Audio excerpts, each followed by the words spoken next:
Let's talk about the things that you've seen. The three that I think are probably the most noteworthy on your podcast. It's like this school bus shaped rectangle thing hovering like kind of right above the treetops. We were 5 minutes into our breath work, and your hands can sometimes clam up, and his did. And so we had to stop for a second, and as soon as we stopped, we look up and we see two silvery orbs, and one's hovering above him, one's hovering above me, and they're both sort of like bobbing. Third sighting is with Lou Elizondo, so famous, UFO whistleblower. And so we're deep in conversation on, this sort of crazy science stuff.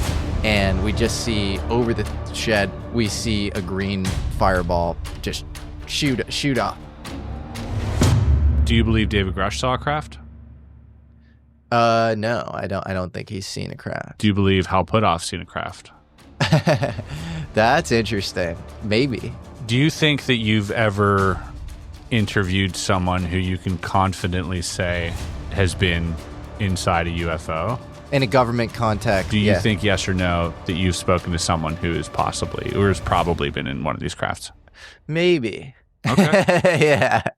I just thought of somebody who maybe, okay. Yeah. I have these really good friends, Garrett and Nicole McNamara, and their friend brought another friend who's a longtime kind of like aerospace, employee or whatever. And he was at lunch and he looked a little sort of traumatized, and they get into it and they find out that this guy had been an employee at Area 51. Apparently he had been taken down, again, also underground, so similar to the Oscar Wolf story, and seen a reptilian being in custody, like somehow like chained up. And the thing seemed to speak to him like telepathically, and he freaked out.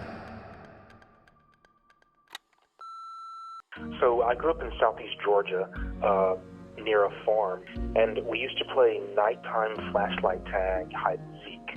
And I went out to hide while my cousin, who lived a couple houses away, was counting. I experienced two very bright white flashes, like someone put a camera off.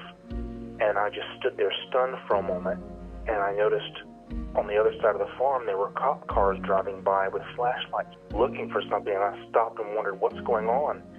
And then I heard from the back porch of our house behind me my mother calling my name, frantically calling for me, and she saw me and ran towards me and hugged me and said, "Where have you been? What's been going on?" I said, "We were just playing flashlight tag." She said, "Look at what time it is." She said, "It's past 10 o'clock.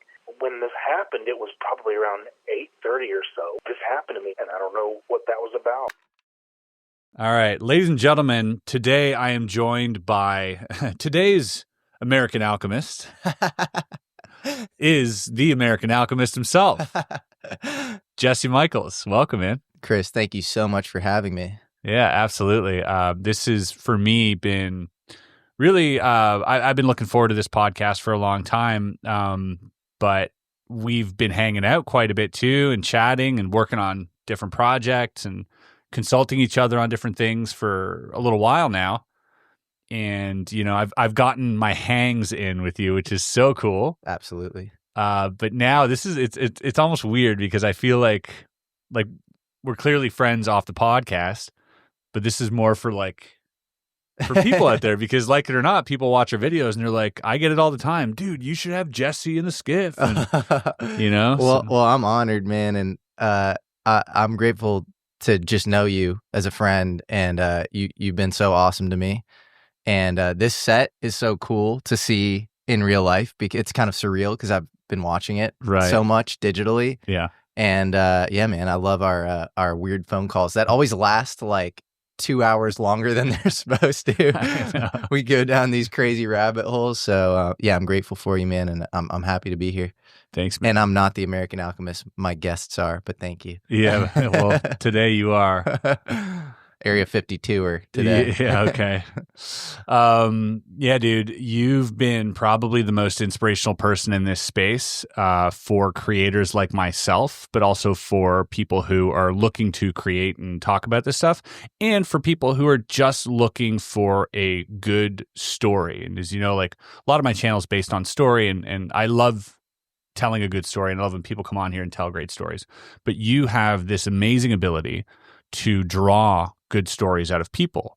And even more amazing, I think, and this is something I'll probably be echoed on by the audience, but you have some type of ability of getting people on camera to talk. It's really incredible. For sure. Like, well, thank you. Yeah. Have you ever thought about the list of people that have like been on your show and like how expansive that is in terms of knowledge? Yeah, it's pretty crazy. Sometimes I pinch myself and I'm like, oh wow, like I've met all these amazing people and I've been able to speak to them, and I think there's something about that's kind of maybe disarming. Like you get what you see, I think, with me, and I'm pretty chill. On the inside, I think I'm a little more intense, but at least I come off, adaptively as chill or something. And yeah, I don't know. I feel really grateful and lucky, and I think I'm good at, like you, for example. You put so much thought into everything you do, and I can see that just spending time with you, today and yesterday, but also from all of our interactions. The production here is just next level. And the way you talk about magic, you go so deep into magic, and you build like a foundation where other people kind of take shortcuts. And the merch you sell, and like the fact that you have interns on your Discord, like everything is so well thought out. So like I see other people, I think, for who they are, and I appreciate the best aspects of them. And I think that helps me. Because they know I'm not, playing some weird game of gotcha, and I kind of understand where they're coming from, and I kind of feel them out. Yeah, that's so important. That is so important, because there's two ways of getting to an answer that's interesting from someone, and one is the gotcha, like you mentioned, right? And I feel like that's the easy route, right, because anybody can formulate a tricky question, but to have somebody comfortable enough for them to open up and talk about things that you didn't even know were in there. Yeah. I think that takes more. It takes a comfort level that clearly you foster during these interviews. And I think that's part of why people watch your videos. You learn through watching those what good conversation looks like. And that's not a tutorial you can normally just go and Google, Well, that's so nice of you to say. I'm horrible with compliments, but I really appreciate that, man. It means a lot. Yeah, no, for sure. I think it's just appreciating the essence of, what makes that person special. And sometimes, especially in this space, as you know, people have a lot of issues, and I don't know. You have to kind of glean out sometimes you're panning for gold. Yeah. And it's like a lot of what the person has to say doesn't feel accurate. In their case, I think sometimes like maybe it's self-deception. So like they think they're like, 100% truthful, but there are aspects of the story that feel just off. And I think you can emphasize the parts that are of use to the outside world, and then sometimes rhetorically even get at, the parts that don't make sense or whatever. And you can do that through just friendly interaction. Yeah. And you don't have to be combative, and you don't have to actually have them kind of hate you forever. And then that also gets you closer to the truth. And then they probably feel a little less guilty or better or whatever, because they know that was like a more honest interaction, than they maybe generally have or whatever. Yeah, it's not stirring in their brain at night. Like they feel good about that conversation. Yeah, totally. Yeah. It's a good point. Especially like you said in this topic, this can be a very divisive topic and sort of polarizing to speak about. Not only vis-a-vis the audience, but also with the guest, him or herself. The different ontologies that people hold dear to them, is a tricky place to navigate. Yeah, I think violence occurs next to the sacred or next to the truth. And so you think of science, and you could couch UFOs within science because it's like empirical inquiry into the natural world as, transcending politics. It's transpolitical. And in fact, it's the most political. It's the most, I mean, if you look at like the UFO world, it's like a just absurd, like sort of infighting. And it's because it's this like kind of religious dogmatic thing for a lot of the people kind of involved. And I think it's unfortunate because I think, it should just be this kind of personal quest ultimately. And it doesn't really matter what anybody else says. Like, it doesn't at all. Yeah. And fixating on any of this stuff. Like, I think the best, in your show is amazing at this too. The best, I think, media in the space is simply expository. It's just like, trying to glean out, the most authentic version of whatever the other person's trying to say, and then peripatetically, trying to approximate truth over the course of many guests. And I don't know if you feel like this, but like maybe since starting Area 52, do you feel like you're a little bit closer to some semblance of truth? And maybe it's a gestalt sense of truth, and it's not like a file you could, give somebody, but do you feel kind of closer to the reality of this subject, or do you feel like it's just as confusing as when you started? Definitely. I wouldn't say just as confusing. I have more access to more information now, which leads me to having sort of more niche and deeper questions about the subject matter. But all in all, I do feel like the more that I lean into this, the more that I realize that the answers are usually found within. And that seems to be the overarching sort of theme of all of this. Like when you get to the end of nuts and bolts, what are you left with? You're left with consciousness, and you're left with, and ESP. What is that? Oh, we go back to like this quantum field. Oh, we're all one. And so it always comes back to that for me. Yes. And I think in that regards, I have learned a lot, because it has set me down some like paths where I've, had some self-discovery. And for that, I'm thankful. But in terms of do I feel like I'm closer to, maybe the nuts and bolts side? Hard to say. It feels like it, but that might just be an illusion. Sure. Because I have more information, and yet I've still not seen a UFO in front of me with aliens, right? Yeah, somehow I feel closer. Yeah. But I don't know. Well, I think often the kind of little known dirty little secret of this space is like most of the people in it have kind of autobiographical reasons for being in it. And one of my favorite quotes is from the Meno dialogues in Plato, and it's all knowledge is recollection.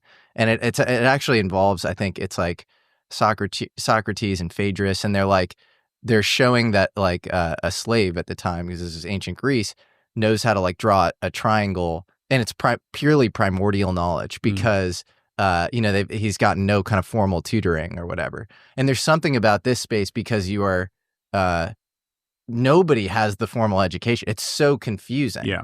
And so there's no kind of, formal credentialed pathway that you can, there's no curriculum, right? Mm-hmm. That you really have to like trust your kind of internal barometer, and you have to trust your instincts. And that's that's a very important sensor. And I think the way you make the sensor better is actually then by distrusting your instincts. It's this like constant kind of recursive loop of also being like, I could be entirely wrong and down the wrong path. Yeah. But it's I think that kind of mental gymnastic process is healthy for anybody to engage in. Yeah, definitely healthy, but definitely also tricky if you're not prepared for it, because it could send you down some, dark pathways. For sure. I often think that like this, because this whole subject matter is anomalous, right? In terms of what reality is, this is an outlier. It's an anomaly that we're studying, right? Just kind of like if you were doing a science experiment and an anomaly occurred. There's two options there. You can study the anomaly or ignore the anomaly, call it an anomaly because it doesn't fit the model, and move on. Yeah. And because we choose to focus on the anomaly, innately cannot dismiss any other anomaly. Yeah. And so we're forced to intake these sometimes ludicrous realities and actually try and make them fit somehow. And sometimes we get a piece from them that fits, and then the other part's just completely insane. I've heard stories of Dan Baresh, and that I was like, what are you talking about there, J-Rod? Yep. And then I get Danny Sheehan, and he's like, well, there was an alien in S4 and answering questions. And I'm like, God, do I have to go watch J-Rod again? Do I have to, I guess, and does that open the door for Bob again? And there's all these, so we have to study these anomalies. Totally. And it can kind of drive you a little nutty sometimes. A little nutty. Well, Dan Barish is a great example because we were with your good friend, my new friend, Luigi, last night. He's making this amazing Project Gravatar. And you have to think, right? He has all this amazing evidence that the Bob Lazar stuff, he was probably at Area 51 at S4. Mm-hmm. And so the Dan Barish story involves S4, involves Area 51. He gets recruited by Edward Teller to study at Stony Brook. He's this microscopy expert at UNLV or whatever. And so it has the exact same pattern as the Lazar story. And so I think it's an epistemological paradigm shift studying this stuff. It's not just a scientific paradigm shift. And the reason I say that is because if you look at Francis Bacon and the advent of science itself, it always involves a priori skepticism. You have to go into an experiment with the null hypothesis. And the null hypothesis is that the experiment is going to show nothing, that it's wrong, that the reality as we know it is correct.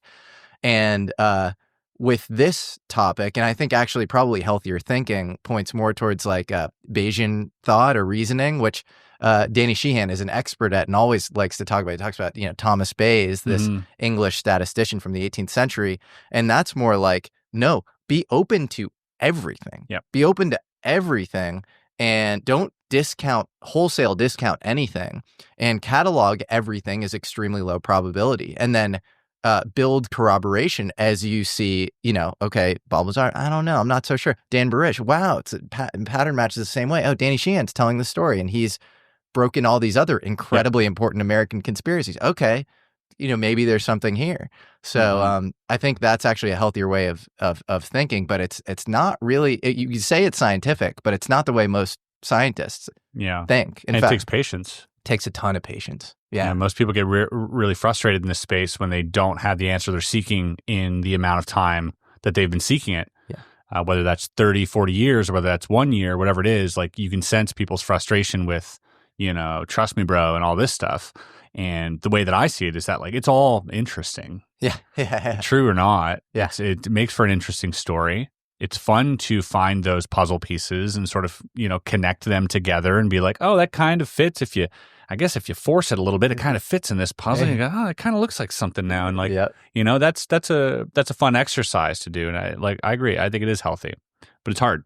It's hard, but I also think it leads to, and I've probably said this ad nauseum on other podcasts, but it leads to breakthroughs. Anomalies always lead to the next, the next theory better encapsulates the anomaly than the current theory, whether it's black body radiation before the quantum revolution or, the orbit of Mercury. You have so many cases where you have an effect. You can't turn the effect into math and you can't make it repeatable. It does not mean the effect doesn't exist. Correct. You could say it doesn't exist. It's an anomaly. It's an anomaly, and that's what a UFO is. And so I'm so excited because I think if you actually the more historically predictable thing to say is that we are probably going to have some working theory of what UFOs involve in the future.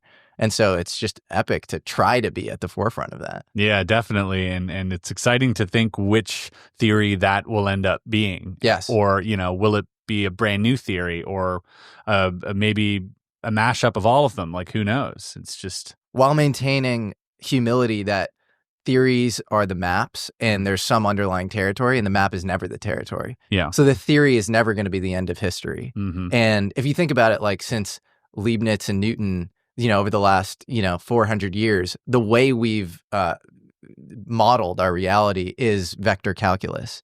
And so everything has to, if it's not turned into vector calculus, it's not real. Parapsychology is not real. UFOs are not real. All these things are not real. And then you have a few drinks with an academic and they're like, well, there's actually a lot of data around that. We just don't really know how to make it repeatable or turn it into math. And so that's because of these a priori heuristics that we have around vector calculus or whatever. And maybe in the future, it's you have these Wolfram guys where it's a computational understanding of the universe. Or maybe it's Plato comes back and it's we're in the cave and who knows? But they're all just mental models. Mm-hmm. And it's really hard. It's the problem of the eye seeing the eye. Like, it's very hard you can't really audit your own measurement sensor, you know? Right. It's like, it's ultimately this like kind of epistemic impasse. Yeah. Yeah. I almost like to think that it might be something that Douglas Adams would dream up. And it's just like the dolphins are the most intelligent species in the universe, or the second most, and they just leave the planet. Thanks for all the fish. And, Right. you know, some silly, you know, thing, because at the end of the day, I mean, even this whole subject matter is kind of silly. I say that a lot. I'm like, this is silly. Look where we're sitting. We're in a skip. This is silly and insane. We're kind of playing dress up right now, but talking about, you know, some of the most important things in human history. Right. But also at the same time, I think levity sort of adds, I don't know, it just makes it palatable. Totally. You know, because you can't spend your days in a dark basement surrounded by files and not come out of it, you know, a normal person. You have to be able to add levity, to laugh a little bit at what we're doing, and to, you know, find interesting things, and definitely be like the hard-nosed, you know, I need to figure this out and all this. But at the end of the day, kind of throw it up in the air and be like, yeah, but what if it's also, I don't know, you know, tall bean-looking people? Who cares? It's fun. And not be overly zealous. Like, you and Luigi updated a lot of I kind of thought that the Bob Lazar stuff, well, I still think it might be somewhat of a limited hangout and pushed by the CIA or whatever, right. But I was unsure that he even worked at Area 51. Yeah. And now I'm pretty sure he did, because of you and Luigi. And at that point, it's like the most interesting thing in the world. Okay, so what did he see, and like how much of what he saw was true, and how much of what he worked on was true. And so I think it requires like, you know, at first meeting you, I'm like, this guy's a magician. Like, what is he going to teach me about Bob Lazar? Yeah. He taught me a whole lot. Yeah. And you, honestly, even in this trip, like, you know so much. And it's a different vector of knowledge often than like what I'm interested in on like sort of the more science nuts and bolts side or whatever. And it's so cool. So yeah, I think it also requires just a lot of humility and kind of a team effort vibe as well. Yeah, definitely. Yeah. And especially, I mean, while we're talking about Bob as well, I think one of the most important factors, and I've said this, you know, when I made the sort of interview with Luigi about Gravator, I'd said this too, but knowing Bob, and I don't feel like I know him at all, but I feel like I've seen sides of him that people haven't seen because of the videos that I was shown and the conversations that I've actually had with Bob. Character, for me, is an important thing. And I'm, like yourself, I think a pretty good judge of it when it comes to, you know, bullshit meter. And I'm sure a lot of people say that. And I know a lot of people say that. I think you're an extremely good judge of it. And I think it comes from your magic background as well. Yeah, potentially, yeah. And I think that there's certain people who you can look in the eye and, you know, they can tell you something and you go, you know, like, I don't know, like I've had people sat across from me that I don't believe everything they've said, you know, and I'll indulge them, and that's fine. But Bob, I don't know. I don't get that.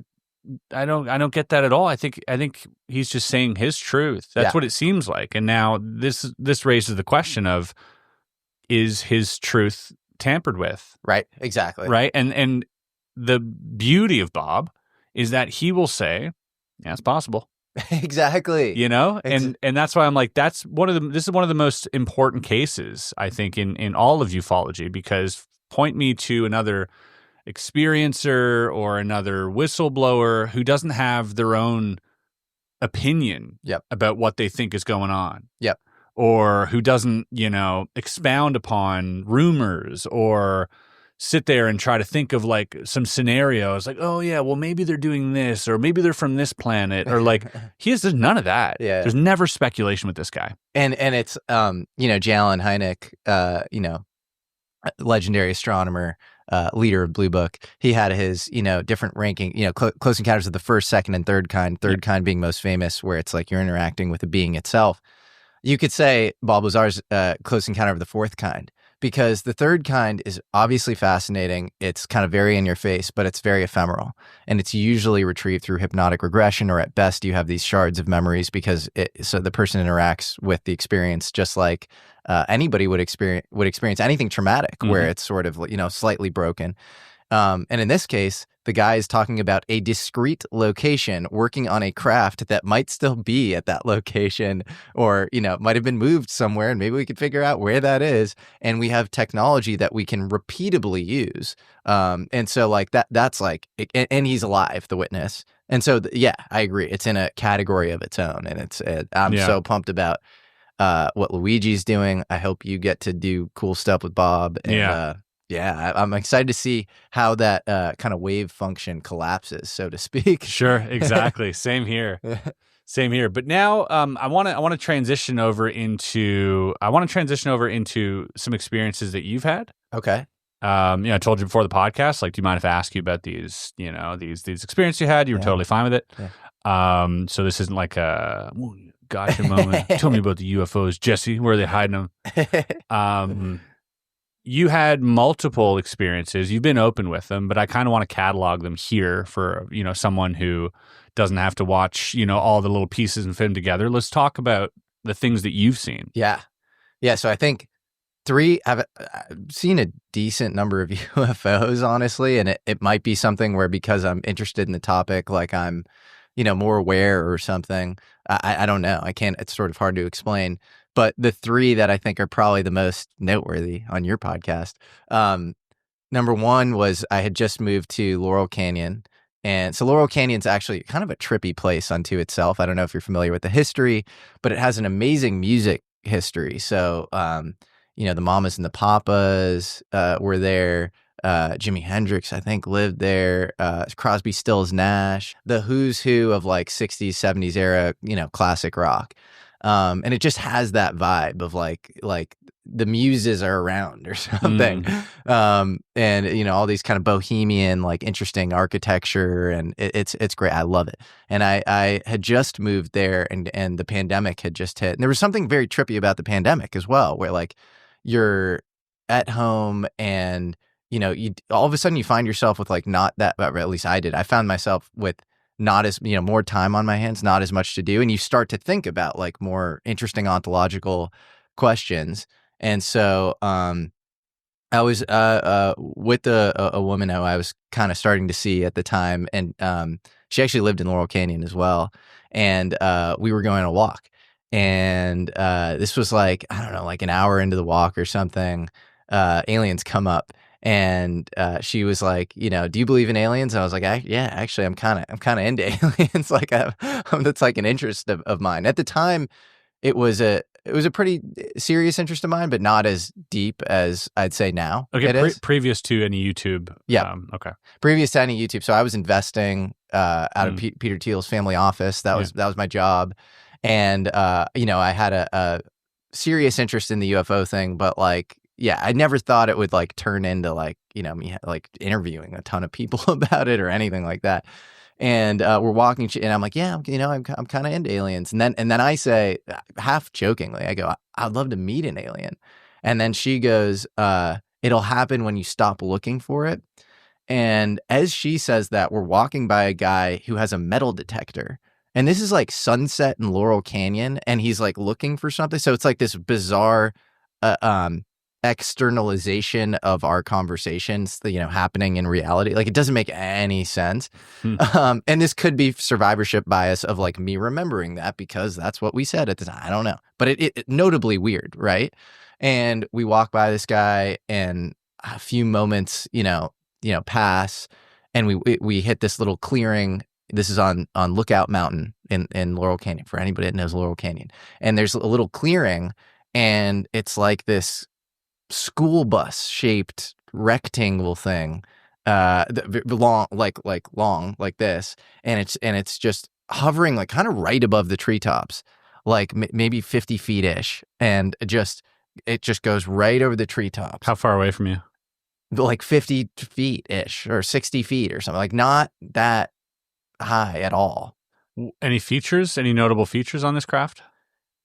So like, I'm afraid that like I'll botch the description of it. Try. Like I want to say like it looked like a flying car. That's how weird Shape it was. of a car? Shape, well, more like a school bus because it was so long. It was rectangular. It was rectangular. It wasn't like tapered at the ends. It was not tapered at the ends. No. Honestly, it was so weird because it didn't look at all like what a flying saucer would, or like, anything that I'd ever. You saw it from underneath then? Yes. Was the underside a different color than the sides of it? No, it all kind of like this metallic gray, and it did look like there were like components underneath it.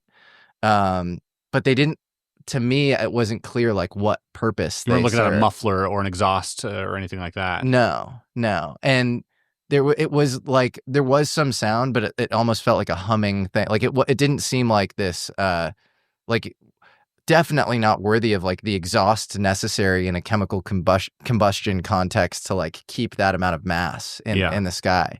And then she said, so that it like floats over the treetop, and we're both just like, what the fuck is that? And I actually DM'd her on Instagram and sent her a video, because I'll play this for you after the show, or maybe you can even play it. Yeah, we'll or something. Put it in.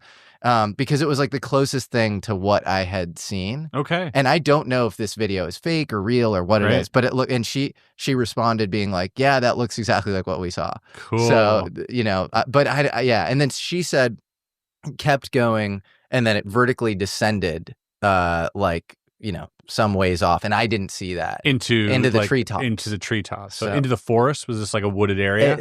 Lower Canyon is extremely wooded, and so into no the trees. Houses or businesses or anything. No, like that's that. a weird thing. It's like very residential. There are houses, so I don't know what that means as far as where it landed or broad daylight.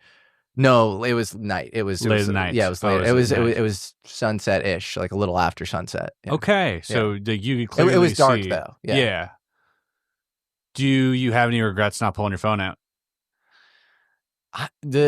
I'll tell you about the other couple of times I've seen UFOs, and I didn't in those cases either. And in actually the next case, that was like the most long duration. Mm-hmm. And whenever I've seen a UFO, I always feel like this is kind of sacred, and I don't know. I don't even feel like I should. It feels like sacrilegious. And I know that sounds insane. It's just so funny because I bet the aliens are like, what is he waiting for? Get your phone out. You wanted to see us. Like, let's go. What are you doing?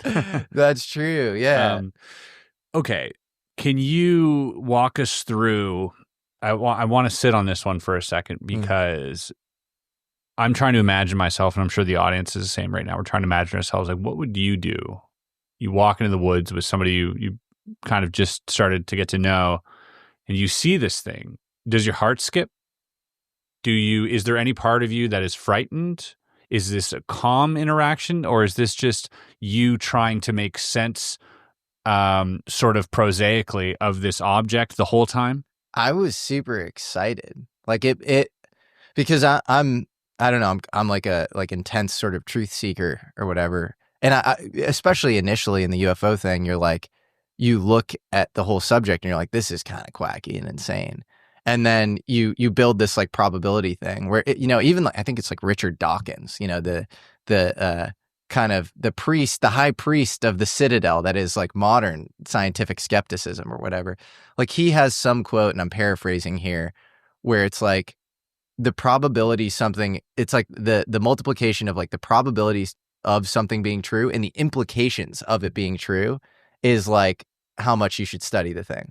So I think it's like 5% aliens. You should be spending a lot of time on aliens because like that's the implications are like, that part of the equation is so high. Yeah. So, at the time I was really oscillating around like, how serious is this whole world is so quacky. And so every time I've had a firsthand experience, it's just like, wow, this is to me, I mean, there's so many people that the modern, I think, paradigm is don't trust your eyes. It's like you need some sensor data. It's like the Galileo project, Avi Loeb at Harvard. It's like you need like some objective scientific sensor. I think your eyes are all you have. And like actually, an abstract scientific measurement going through your eyes should, not necessarily be more trustworthy. That somebody else, by the way, is reporting to you, but who has more credentials or something. But like, you're supposed to trust that more than like a thing you saw. Like that doesn't really make sense. And yeah, you should be like, wary of like, maybe somebody put a flare up, or like, I went to this, you went on a cruise for like CE5 or something. Yeah, you should be skeptical, think about all, you're a magician. You should think about all the ways in which, that could have been orchestrated. But, but we can, I can go down that road all day with everything. And I explained this to you last night. As a magician, it's our job to come up with a method to an effect. So if you give me an effect as a magician, I can give you a method. It's not that I go, well, I guess there's no methods. I guess it is an alien. No, I can give you a method for every single sighting ever in the context of a magic trick. Absolutely. Using psychology and, memory techniques and all types of things, right? So I would never apply, I would always do it in my own head and be like, okay, but then I would weigh that against, what was the point of that? What was the point of lying to me about this, right? Yeah. So I think you are right. I think there is like validity to someone's own sighting, and if not just for that immediate recognition, but for how that might have changed you. Yeah. Do you see that event having anything to do with the journey you're on today? That's a great question. I think, that in combination with the next sighting, which was like, I don't know, 6 months-ish after that, Let's 6 go to into 9 months. Yeah, so I was in Silver Lake with a buddy who actually invests with me and is a pretty prominent investor, and actually is a complete like materialist atheist, like doesn't believe in any of this stuff. Mm-hmm. And I was just starting to like, try to convince him that like maybe there's a there. But yeah, very skeptical, like is a believer in like David Hume and Noam Chomsky and like, kind of very hyper rationalist guy. And so we went surfing that day, and we were back at his place, and it was a weekend. It was like Saturday or Sunday, and we are doing holotropic breathwork because I'd been into it at the time, and I think it's a really cool. Yeah, I don't know if you're familiar with. So I know John Mack, was teaching that to a lot of the abductees as well, to get them to try and calm down during these abductions so that they could recall and. Yep. Yeah, exactly. And it's an amazing technique. It was developed by Stanislav Grof, who's this Hungarian, I guess, psychiatrist, I think. And it involves like hyperoxygenation. So just like breathing a lot and rapidly, like, almost like intentional hyperventilation or something. And, actually I think the goal is like an hour in, you out of body, you have like a DMT, like an endogenous DMT release or something. But we were 5 minutes into our, breath work, and your hands can sometimes clam up, and his did. And so we had to stop for a second. And as soon as we stopped, we look up and we see two silvery orbs, and one's hovering above him, one's hovering above me. And they're both sort of like bobbing, they don't look at all like, a drone. They're way too high to be drones. They're definitely not planes. And he then looks to me, and I think I go like, what the F is that? And he looks to me and he goes, I think that might be that secret Lockheed tech or something. And then, a second goes by, he looks back at me and he goes, dude, those are not from here. And especially I think with the holotropic thing, and I think again, a debunker would say you're a little lightheaded. Sure. Yeah. Don't trust your eyes, especially if you're in an altered state, and maybe it didn't take an hour for you guys to get into an altered state. It took 5 minutes or whatever. But I would say, like that stuff probably widens the doors of your perception, and maybe you are seeing a thing that exists in fundamental reality. But actually, Rick Strassman, he wrote DMT, the spirit molecule. He talks about DMT as like, it's like night vision. It's like another sensor modality. And I'm not saying, who knows if DMT was released. It probably was not. But I think the two things that are repeatable in the UFO world, if you are looking at this scientifically and looking for repeatability, I think it's consciousness and nuclear. And so I think to me that points towards us being in sort of a low-level simulation. And I don't know what these UFOs are. Maybe they're kind of, envoy von Neumann replicators, and you see a little node light up, and it's around, some sort of conflict, a la the three-body problem, or, somebody's experimenting with a scientific thing that like we're not quite ready for yet, or maybe whatever. You each had your own sort of, UFO that you were assigned to, Maybe. and you raised some red flag, and they both came to see what was going on. Well, it was interesting that one was kind of bobbing. There were two, Yeah. and they were kind of bobbing up, and it's hard to say whether one was directly above me. Like, or how's your human doing? I don't know. They're both kind of just laying there out of breath. Right. Yeah, I mean, you get into all sorts of thought experiments of like, where does thought come from? And who knows? So you're saying after that event, that was more convincing with that sighting, would you say, than the previous one? More convincing that was not from here? Maybe insofar as it was because it may be a little more cut and dry with the holotropic breathwork stuff. Yeah, but also, I mean, the previous one, you had said, I want to see an alien, I want to meet an alien. Yeah. And then she said something amazing, which I think is the best advice. I agree. And with everything, You'll see it when you stop looking. Yes. For you to see it right after that moment, yeah, I think has merit too. I agree. And I think that, again, that's often, okay, I've spoken with a prominent journalist who has went on a very big podcast. I just don't want to identify this guy with that, but he basically had, like, everybody knows who this guy is. Yeah, I know who you're talking about. Okay, yeah, you probably, there you go, you're good.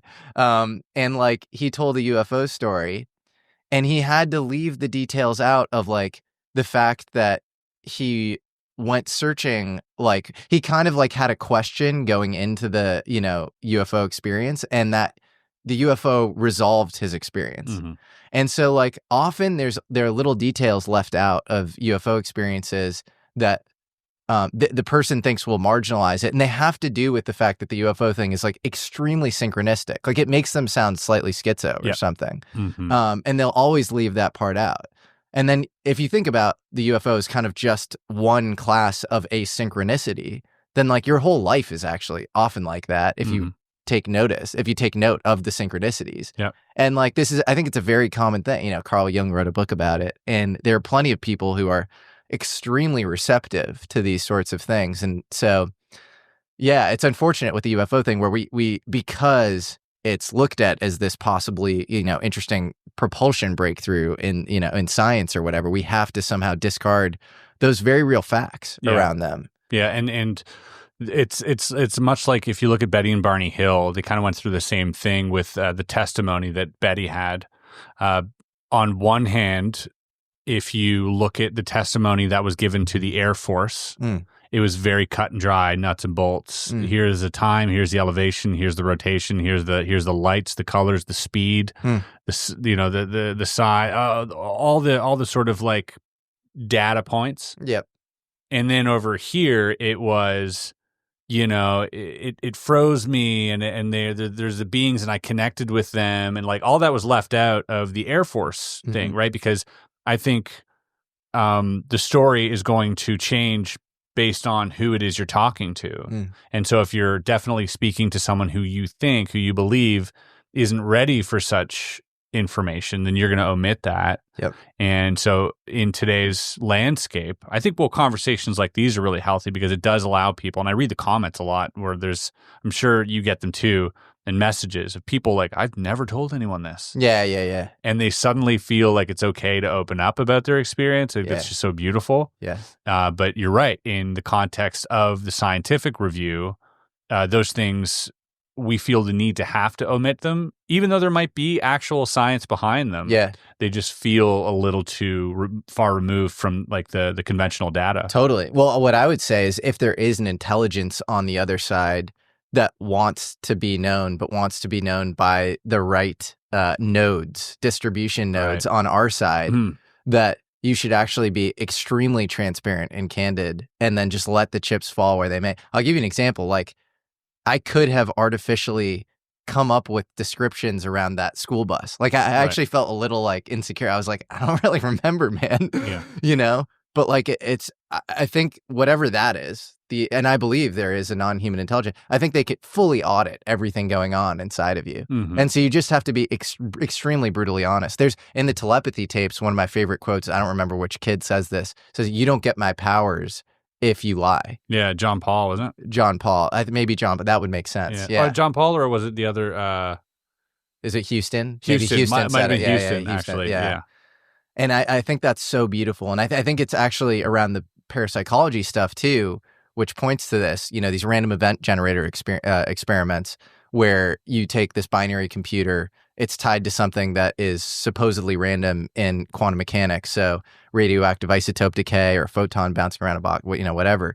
And a person can, in a statistically significant way, skew the output towards ones or zeros. It's supposed to be this perfect digital coin flip, and it seems like the data kind of cuts against that, which points to us sort of rendering our reality. And if you talk to people who are involved in these experiments, they often say the more heart-centered and honest I feel and internally aligned I feel, the more of a skewing effect you can get. And if you extrapolate that outwards, it's really your like kind of mind matter effect in reality itself, like your ability to progress through the world that we're in is actually dependent on your sort of internal harmonization and your ability to get through blocks yourself and just be like fully and candid. You can take a practical example to that too. Is like, is it easier to get somewhere if you work together or work against each other? Yeah, it's a very dumbed down example, but of course, cooperation and helping each other out and looking out for each other is going to yield a better result, right? So if you translate that into even like some type of like quantum interface that you might have, well, leading with the heart should yield a better result than being combative or skeptic or whatever that is. So naturally, I think it's like going with the current instead of against it.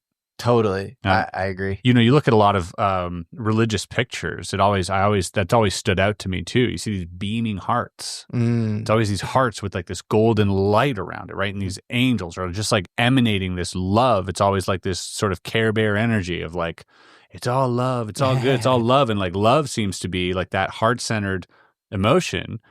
And it's always coming from the sky. It's always, you know what I mean? And so perhaps that was their way of like trying to communicate to us that, hey, that's the key. And if the more we look into this, the more we're seeing that, might not be the only key, but it seems to be the one that is the easiest to access and the one that is the most productive.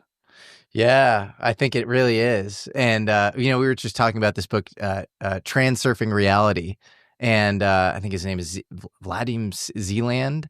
And it's all about sort of, this is really interesting model of like time travel, and you have these various lifelines and you interact with these sort of energy systems called pendulums, which feed off of your energy, and you can't avoid the pendulums altogether, but you have to like pick the good pendulums, and the whole thing it exists in its own idiosyncratic world, and it involves a lot of kind of jargon, and it's very interesting. But like the fundamental thing as far as being able to kind of manifest what you want in life is being heart-centered and operating from the heart. And I think that is very fundamental and very important. It's easier said than done. It's something you can't fake. It's kind of, you can't talk about it in the abstract and then not do it and somehow achieve a result. It is or it isn't. And there is still like this there has to still be this objective view of consensus reality on some level. Of course. But it makes you think like how you can affect it on a macro scale if we all came together and did something. Right. Yeah. Because you can change a 1 into a 0. Yeah. And that might over the long run end up getting you that success you wanted, or that relationship, or whatever that is in life, that little manifesting that you've been sort of fine tuning and getting to, and that might just appear. But what does that look like on a large scale? Yeah. Like if we all got together and just decided, hey, let's make one of these things appear, and then we just congene it out of nothing and it just kind of appears, right? Like, is that possible considering the sort of micro scale that we have now of turning these ones into zeros? What does that look like? Right. Well, this brings up all these epistemological questions of what is reality itself. There's like a concept, called an egregore, like a consensus thought form. And like, is everything a consensus thought form? Yeah, and you can just make things happen, and things are only existing because all of us are thinking about it. And there's no way to disprove that. I do think in the case of the random event generator thing, it's like, you healing yourself and manifesting what you want in your life is contagious. And so I think that should be your kind of prime directive versus trying to kind of get everybody together and like summon a thing. Of course. The latter feels like, kind of a perversion of what. But what does that look like when we're all on the same page? Like, what do you think, do you often like think like, what could we achieve? Like if we did, like if you could have one person turn some ones into zeros, okay. Yeah.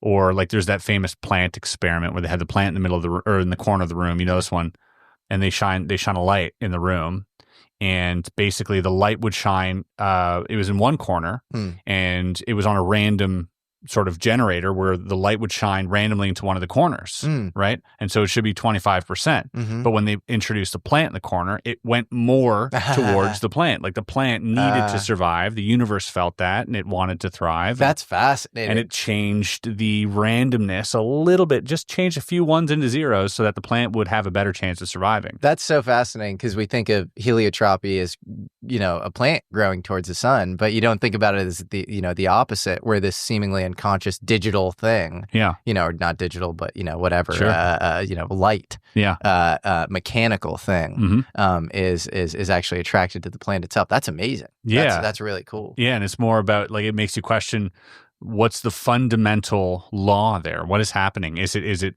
the plant needing to survive, or is it the universe itself, you know, surviving through the plant and saying, you know, this is part of me and I need that to grow? Well, I mean, I think we don't see reality. I think we render reality. And so you have like this guy, Donald Hoffman, talking about how we don't see, like, you know, electromagnetic waves, right? Like we'll see like the RBG spectrum and we iconize everything we see into like a table or the microphone or, you know, whatever.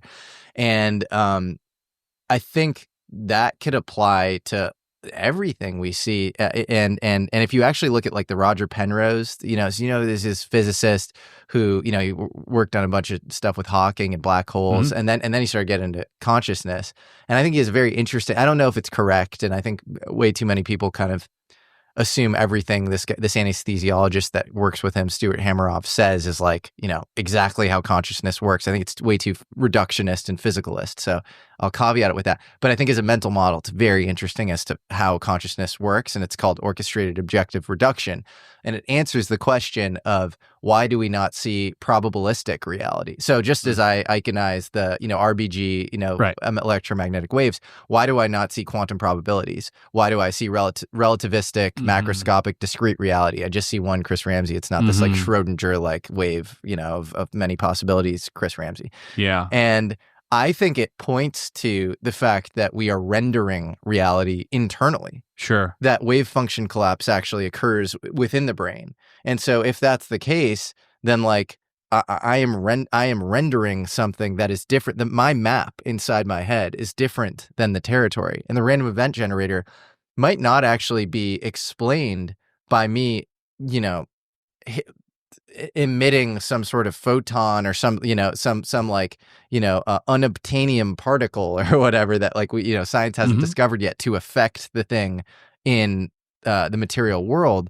But it actually just shows that maybe the whole material world is sort of somewhat rendered inside of me. Yeah, not just you. Not me, obviously, everybody. Because I see the same thing you see. That's right. Yeah. And then there's some sort of consensus collapsing function between all of us. Yeah, no, you can't be this ends in solipsism if it's just a single person or whatever. But yeah, no, there's some sort of like consensus then that like, you know, reduces that on a macroscopic level. Yeah. So how do you, that's what I'm saying is like, what happens when we start affecting that, you know, rather than individually when we have these little goals? Because what if I want to manifest, you know, something and you want to manifest the opposite? Like, who wins? You know?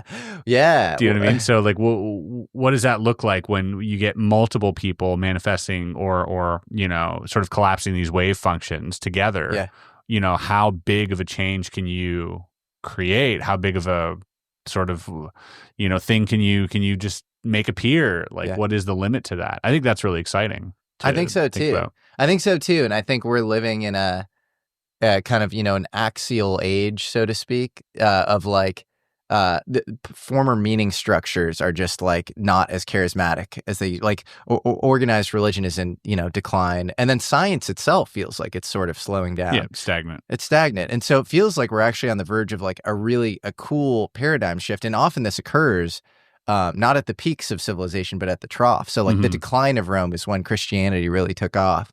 And, what's in store for us next as far as a meaning system that makes sense in like a capitalist world of high growth and high fertility, across the Western world and, other parts of the world. Yeah, maybe it doesn't make sense for other parts of the world, actually. But to the extent it makes sense in the Western world context, it's starting to not make as much sense. And so you grow up in this context and like you have like wage stagnation, the manufacturing base of like the Western world sort of being outsourced, and you have this like agency outsourcing. Like all of the tech is like kind of dystopian and not super charismatic. It's all in the world of bits and not the world of atoms. Yeah. Like if you look at like any sort of urban, environment, it looks the exact same as it did in the 70s or whatever. So how do you grow up in that environment and think that, and not be like extremely nihilistic while your de facto religion is the Richard Dawkins, Neil deGrasse Tyson thing of like, this is just a happy, you're a happy accident. Yeah. How do you move on in that? And so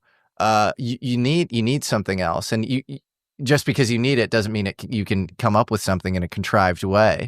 But I do think earnestly searching in these areas, in these sort of like bizarro anomaly space or whatever, and then trying to connect that to ancient religions and science itself is like, probably a worthy pursuit in this kind of macro context. Yep. I don't like using the simulation word because it feels like a video game. I don't think it's a video game at all. No, well, that's the nihilistic version of the simulation. But there's like a platonic, extremely meaningful version of the simulation, where it's like what's outside of the simulation, like level up to the thing. There's something aspirational about it. Yeah, exactly. Yeah. But you look back and just the idea of everything is mental is exactly that. Is like everything is in your head. Nothing actually exists. Nothing is there without the observer. Without consciousness, nothing exists. Consciousness is the fundamental sort of thing that we experience, and it's what makes our physical reality a real thing. But I feel like we're just on a really complicated trajectory to rediscovering what we already know in some sense. Yeah. But I think it's healthy because I think we got to a point where we weren't satisfied with the answers because we have new instruments to sort of measure reality, that we say, well, we have these new instruments. It's our duty to take these instruments and, pin them up against these theories that we've had forever. And now it's time to question. It's a very brave thing to do, and to emancipate from religion like that, like we did. It takes a lot of guts, and a lot of people, got burned at the stake for stuff like that. But all in all, it's so fun and interesting to see that all these instruments and everything else, as we got further away, are leading us back to what seemingly we already knew. And it's very, very, very cool to understand that. Now, some people find that very frustrating because they don't want to go back because they think like, oh no, we've gone away from that. But it's just such a beautiful full circle moment that we get to do that with these modern instruments and then sort of find peace there and be like, oh, yeah, we're good again, Yeah, totally. And a lot of scientists get sort of mystical, I think, at the end of their tenure or even, some That's great true. accomplishment. And they say, it just leads you to God. One of my favorite philosophers is this turn of the 19th century Austrian philosopher named Rudolf Steiner. And he has this model of a U, and at the left top of the U, you are in communion with God, and then you have the classic kind of the fall of man. Yeah. And then at the bottom of the U, it could be like kind of Enlightenment era. Nietzsche proclaiming God is dead. Yeah. And then on the right top of the U, you have recommunion with God, but by our own volition and free will. And I always found that to be an interesting sort of model. Yeah, and you're describing an arc. And what good story doesn't have an arc? Sure. So when I think of a lot of people that have, gone through, hey, they were raised religious, they've become atheist, and now they've stayed there. Well, that's 2 points, and that makes a line. That's not much of an arc. It takes that bottom and that questioning and everything else for you to grow and for you to learn, and then that arc is complete. And that makes a good story. And there's a reason why we're attracted to good stories, right? And I don't want my story to just be a line. I like the arc. And so I want to explore that, and I want to make this a full, enjoyable story for myself. And I think it's important I think it's important, like you said, to recognize that although that's the trajectory, I mean, it doesn't necessarily mean that that's right for everyone. And we, who knows, maybe you've got 1,000 lives to figure that out. But I do believe that, like, naturally speaking, that seems more fulfilling than just, Richard Dawkinsing my entire life and just dying and falling into nothing, I guess. I don't know. Yeah, that doesn't seem too great. Yeah.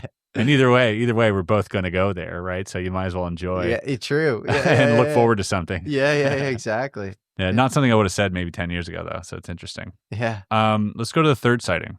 Okay. Yeah, the third sighting is with Lou Elizondo, so famous, UFO whistleblower involved in OSAP. Never heard of him. Yeah. Who's that guy? And there's obviously controversy surrounding him, but he was nice enough to host Amar, my good friend from Yes Theory. Shout out to Amar, and I at his house. I think in like 2021 or 2020.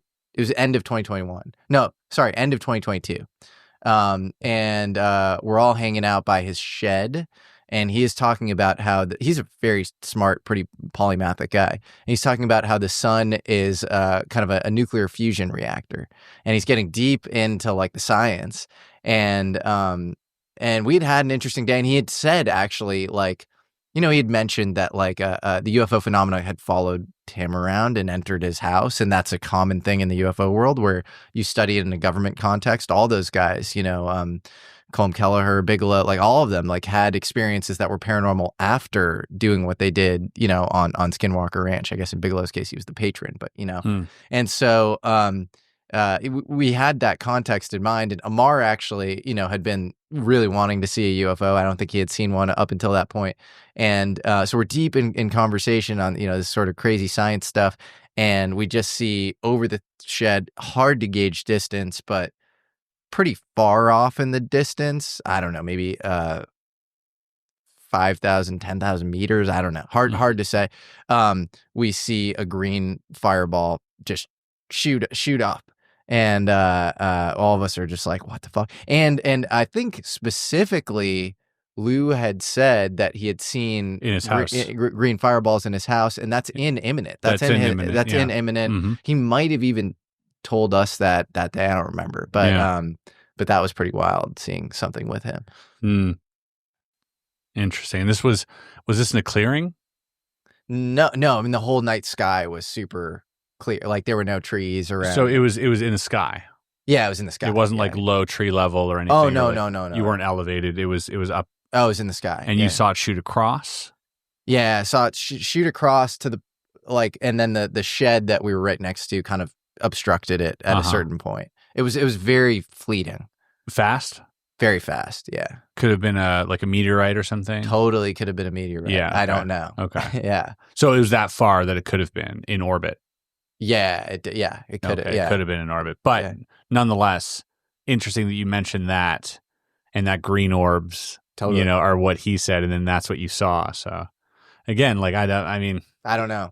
Yeah, no, there's no way we're gonna get to the bottom of what that was here. Yeah. But I'd like to think that I always say this, even the sightings that I've had, I can't tell. I'm not smart enough to tell you what they are. I don't have enough data. I don't know whether they're anything of substance, but I know how they made me feel. Yeah, exactly. And I'd like to think that that's exactly how I'd feel if I did see a real craft. Yeah. And I do think, this is partially maybe backtracking on my earlier statement of like, your eyes are like the most important thing to trust. I do think looking for repeatable patterns with the UFO thing is important and interesting. And unfortunately, due to the scientific paradigm, basically discounting anything dealing with consciousness. Like if you're having like if it's like psychedelic trips and breathwork, they're just going to write it off forever. And there's no way you can say, oh, it's like a window into a thing that's actually objective, but like it's like night vision. You're just seeing another part of the spectrum. There's no way to win that argument. But I do think like I take the nuclear employees, like Robert Hastings' work, and all these nuclear employees seeing stuff in the sky. I take that probably more seriously than my own experiences. Yeah. Those people are drug tested and right. They're on the PRP program, so they have to report if they're taking ibuprofen. They're guarding kind of the crown jewels of American defense. You could say they're under high stress because of a lot of this stuff was like sort of Cold War era. But at the same time, they see like kind of a repeatable architecture. They often see green, red, white balls of light, saucers, tic tacs, typical UFO structures that you see, and they're often tampering with the comms links or shutting down missile silos, or in certain cases, people even claim to board crafts. And so, I would put more stock in that, from like a consensus scientific standpoint. Even than my own experiences. Sure, that's what I mean for me as well. Yeah. I would probably trust them a little bit more, but I'm sure they're smart enough to also question their own sightings. Yeah. Well, it's tough. I think some of these guys, they've experienced so much pushback from the consensus people, and they have these other kind of brothers in arms who've experienced the same thing, where they're like, what the hell? Like, why wouldn't you believe me? And so I think, and then that causes them to dig their heels in a little bit more, and probably just not, doubt what and in certain cases, they have physical marks from, the abductions. And there's no arguing with the fact that the missile silos were down, and the stories get changed in the way that they're reported to like sort of mainstream press. Right. So like, I do think at that point, I understand some of them being like, what the fuck? Like, I'm not lying, Yeah. But yeah, I mean, I always think, a little dose of humility is good for everybody. Okay. Let me ask you this. This is we're gonna jump ship a little bit to a little bit of a thought experiment. Which UFO story do you so badly want to be real? And I'm not saying you believe it. Yeah. I'm saying, which one do you want to be real? I don't know. My like genuine answer to that question is, I don't know if I have one where I'm like, this one, like I hold more weight in. But that's not the question. Yeah. I'm not asking if you hold weight in it. If I want it to be real. Yeah. So like, for instance. Oh, like that, like somehow would create like a world that's like better or more interesting than the others. Dumb example, E.T. Yeah. That one's cool. Do you know, I like that one. But out of all the UFO stories that you've heard. Of all like actual real UFOs. Travis to Bob to anything at all, to TTB to like, obviously that might be the answer. Yeah, I love the Townsend Brown one, because he downloaded, it was like a zip file of like all of his work. He spent a lot of time in Catalina, and this was, I think he was like 17 years old, and he interacted with this orb. It said it approached him. This is his daughter recounting this, and he just downloaded his life's work, and his life had everything to do with like exotic high voltage experimentation that could eventually possibly lead to gravity manipulation. And we only have 4 forces in physics, and only 2 of them are long range, and only one of them we can make any use of in a lab or in the physical world. And that's just so inspiring. It's like the fact that you can get some sort of revelatory like hierophany, as like Diana Pasulka would say, and that would lead to your life's work that's so cool. So I would say that one. Yeah. By the way, my Discord said they're playing a drinking game every time you said Thomas Townsend Brown or ontology. We'd have to take a shot. That's hilarious. Yeah, you guys are going to be wasted. That guy's super interesting, man. I'm fully looking forward to the book that you'll inevitably eventually write about this guy, because I don't think anyone's gone as deep as you have on this subject with this gentleman. I think everything that's adjacent to him or tangentially involved with this gentleman, you've gone down that rabbit hole. Like, no matter how ridiculous it sounds, if I mention anything with whether it's time travel or like some type of like nuclear fusion during that time, or gravity manipulation around, the 50s era, I just see you light up like a Christmas tree. It's wild. Yeah. That axis of the UFO stuff is the most interesting to me. And I don't quite know why, but I just find it so fascinating. And you know what? I think it's because it's so not part of the zeitgeist of whatever is being discussed in like UFO whistleblower world. Like it's existed entirely on its own. And like I'm very supportive of a lot of these whistleblowers coming out. I think it's amazing. I think we live in this like historic time as a result of that stuff, but it still feels like more political. Yeah. And then you have this other stuff where it's like, it just kind of like entered my life in this like interesting serendipitous way. And most people weren't, I mean, there was this like before times forum, which is like the, the darkest corners of the web, these like hardcore Townsend Brown, researchers. So I do want to give credit to that. I appreciate you saying I'm very deep on the topic, but there's this woman named Jan Lundquist who's incredibly deep on it. Paul Shatskin, who wrote the biography, is great. That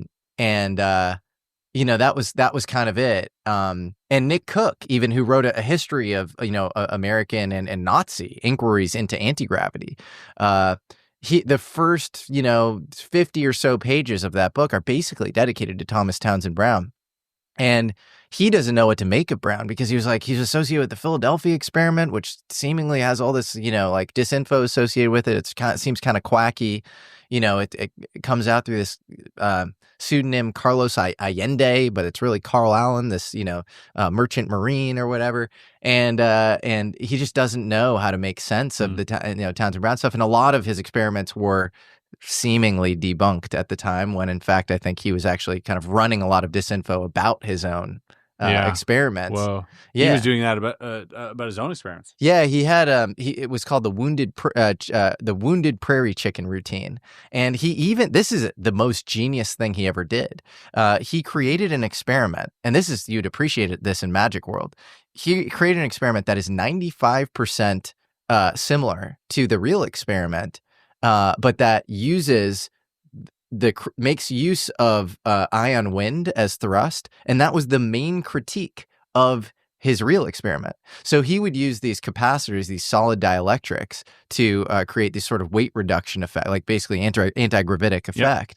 And he also had a fluid dielectric, which involves these like copper wires and tinfoil, and that creates the this positive this ion wind thing, and that creates thrust in that case. And the ion wind was how they would debunk the solid state gravitators as well. And so he popularized the thing that was 95% similar to the correct thing. And you could see this online. People it looks like an 8th grade science experiment with this DIY like kind of lifter technology or whatever. And so it's fascinating. It was like an amazing way to throw people off the trail. And he did that after, in 1950, he was stationed at Pearl Harbor, and a Soviet-born janitor spy for the Soviets compromised his experiments, and he freaked out. And that's when he created this wounded prairie chicken routine. And he had a diary that he wrote in, I believe, until around that time, 1951 or 52. And then he stopped. The diary entries go blank at that point as well. So that's when he kind of goes off grid. You think he just like time traveled somewhere?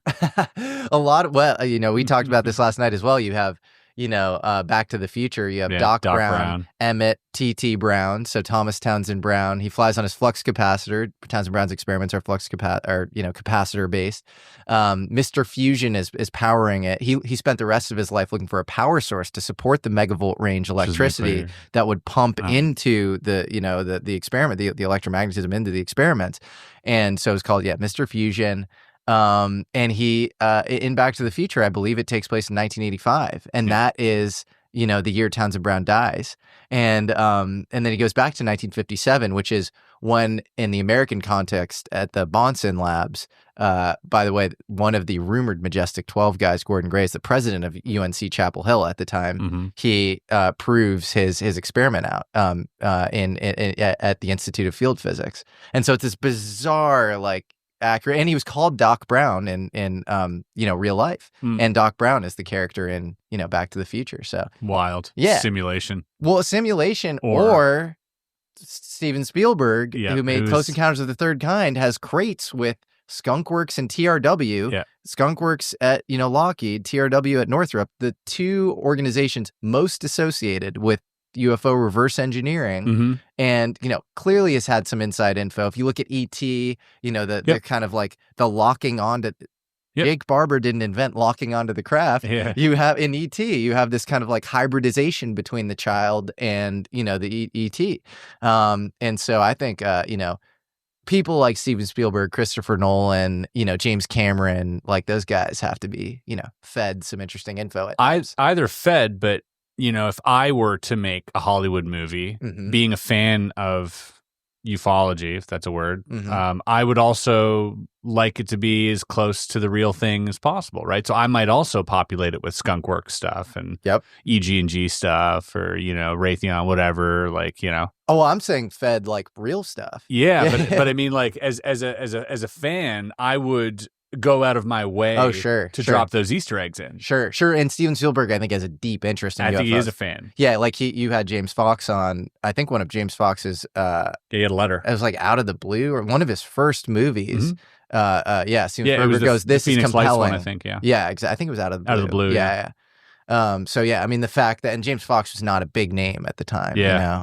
So yeah, I think he's a pretty hardcore fan. So. There's an early interview of Spielberg talking about UFOs as well. I forget exactly when it was, but he was like super young, and he was like, oh yeah, we got these things, and there's like, he was talking about all this stuff, and then all of a sudden shut up about it, right, and started making movies about it instead. Well, there's a quote from Robert Liefeld, who's the creator of Deadpool. Mm-hmm. And Robert Liefeld says, yeah, like, I remember the time when Steven Spielberg told me that the UFOs were actually time travelers and they were not ETs. And he says, what do you think? Like, almost like idiot, like parenthesis, he doesn't say idiot, but he's like, what do you think? Do you think it's more likely that they're just from, Zeta Reticuli, they're from like, thousands of light years away, or they're us from the future protecting, timelines or whatever? Right. So some Michael P. Masters stuff, perhaps. Yeah, maybe. Totally. Yeah. Shout out to Michael Masters. Yeah, he might have been watching those podcasts too. I wouldn't put it past him. You'd be surprised who watches your videos. Yeah, it's always a trip. Like I didn't have Instagram like 3 years ago. Yeah. Like I did, so it's like kind of wild. Yeah, but I mean, a lot of people who are not active but are celebrities or politicians or whatever, they're not always commenting on the video, no, but they are sharing it to people, and even it was James Fox you just mentioned said that it is mandatory to watch The Phenomenon. Yep. For Arrow. That's awesome. On the podcast, he said in Arrow they said it was mandatory. To watch. Well, it makes sense because I've been in rooms with people in DC where I'm like, given your credentials, you should know so much more about this topic than that is what's so weird about this topic, and it's why I think people like Joe Rogan reasonably get so exhausted and are like, fuck that, this is ridiculous. Yeah, because nobody's adding anything to the conversation. Well, nobody adds anything to the conversation. And whatever org structure this operates under is like over the head. Like maybe the meta conspiracy about the whole thing is that, like, again, a la the 3-body problem, like the aliens have their own scientific military industrial complex program. Yeah. And the managerial system, like we have human clearance systems, but in fact, like it's like the deputy and like the middle manager of the guy, and the person on top who you'd expect to know doesn't know. And I've seen this multiple times. Mm-hmm. And so that's what's so confusing and weird about it. It's like some like hermetically, enmeshed thing. Yeah, and it's not even a compartmentalization problem. No. It's just a purely just you have no knowledge of what's going on. So on the one hand, it's compartmentalized, but I actually think the underrated thing to point out is how interwoven and weirdly linked it is. It's like a no chain of authority issue. Like it's, UAP Gerb, who has this amazing channel, talks about all these like FFRDCs, and then academic research, federally funded organizations as well. And it's like these, and they're often like the money gets funneled into them. And then they have like little carve outs of classified prosaic programs that are like dual use for the alien thing. Mm-hmm. And it is so hard to wrap your head around. It's just extremely weird. Like when you learn things like, oh, maybe Star Wars, like the Strategic Defense Initiative, had something to do with the UFO thing. Mm-hmm. And, you get into all sorts of interesting questions. It's not as clear cut as you would like it to be anyways. No, it's not. And it's not one department. Yeah. And it's purposely obfuscated through. It's extremely complicated. Yeah. Well, it was like the CIA's Office of Scientific Intelligence, Battelle Memorial Institute with all the nuclear stuff. Mm-hmm. But the Office of Naval Intelligence was, I think, ahead of everybody on this stuff. Like when that's who Bob was getting his paychecks from too. That's fascinating. I've heard that, and I've heard of people high up in the Navy being like, don't fucking talk about Bob Lazar. And I think Jim Goodall told me an interesting story about that. Actually went into some high up. He was a Navy admiral, and I don't know how many stars, but like, interesting guy. And the guy, I think he had like Bob Lazar's resume or something, and like the guy like freaked out at him, and yeah, and was like I never want to see this again. That's interesting because there was the whistleblower on 4chan. Yeah. And, give that as much credence as you'd like. But if you call it whistleblower, whatever. But actually, if true, did a lot more whistleblowing than a lot of people. I know. You know what I mean? Yeah, sure. Didn't get Dobser approved whistleblowing to go on 4chan. Yeah. But basically came out and said that like these MCUs, these mobile construction units, were maneuvering, in the oceans and whatnot, and that this guy was part of this crash retrieval system. He was like number 2, which number 1 gets the bodies in the E-115. Number 2 would get the components on the inside of the craft, and 3 and 4 would take away the bulk. And so that was kind of his job. And somebody asked, well, what about Lou Elizondo and Stephen Greer and like these people? And he answers, I don't know who those people are, but one name you didn't mention is Bob Lazar, and saying that name around here would get you taken out and put down like a dog. Whoa. And he goes, do the math on why. Wow. Yeah. It's fascinating. So, and man, that whole document, that whole Q&A that this guy did on 4chan haunts me to this day, because he said something in there he said, notice yourself coming back to this as more information is discovered or unfolds. And it's exactly what I've been doing. It's exactly what everybody's been doing. My the comments and people watch the videos are all like, dude, this is like what the 4chan guy said. And it keeps coming up. Yeah. Every whistleblower, every congressional hearing, that document mentions psionics. Yeah. The word psionics. Did it really? Yes, absolutely. That's fascinating. I didn't know that. That's really fascinating. It mentions because at one point there was a question, is there any type of like psychic interface or whatever? And he goes, there is one instance of psionics. And he's like, I don't know if it was that or if it was like remote control. So what happened was they got apparently into the craft. The craft was downed, and he didn't seem to think that they were taking them down, by the way. He said that there are certain spots, especially in Mexico, that these crafts would literally avoid because they went down too many times. Like, these guys make mistakes. Yep. And he's like, they used to be... Did he say in Mexico? Yeah, Mexico. I've heard some interesting stuff around that. Yeah, and that's like, what George Knapp just covered in his Netflix doc. So. And he says they avoid it like the plague. Interesting. And he's like, before, we'd see a lot more bodies. But he's like, now they're like pretty much unmanned. Because they've been going down and they know that we've been collecting them.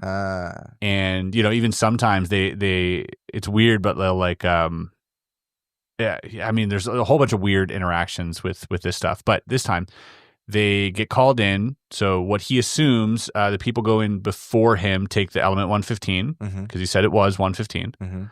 And they also... So you said it was a stable version of it? He doesn't know. He doesn't handle it. And he said he was surprised that Bob handled it.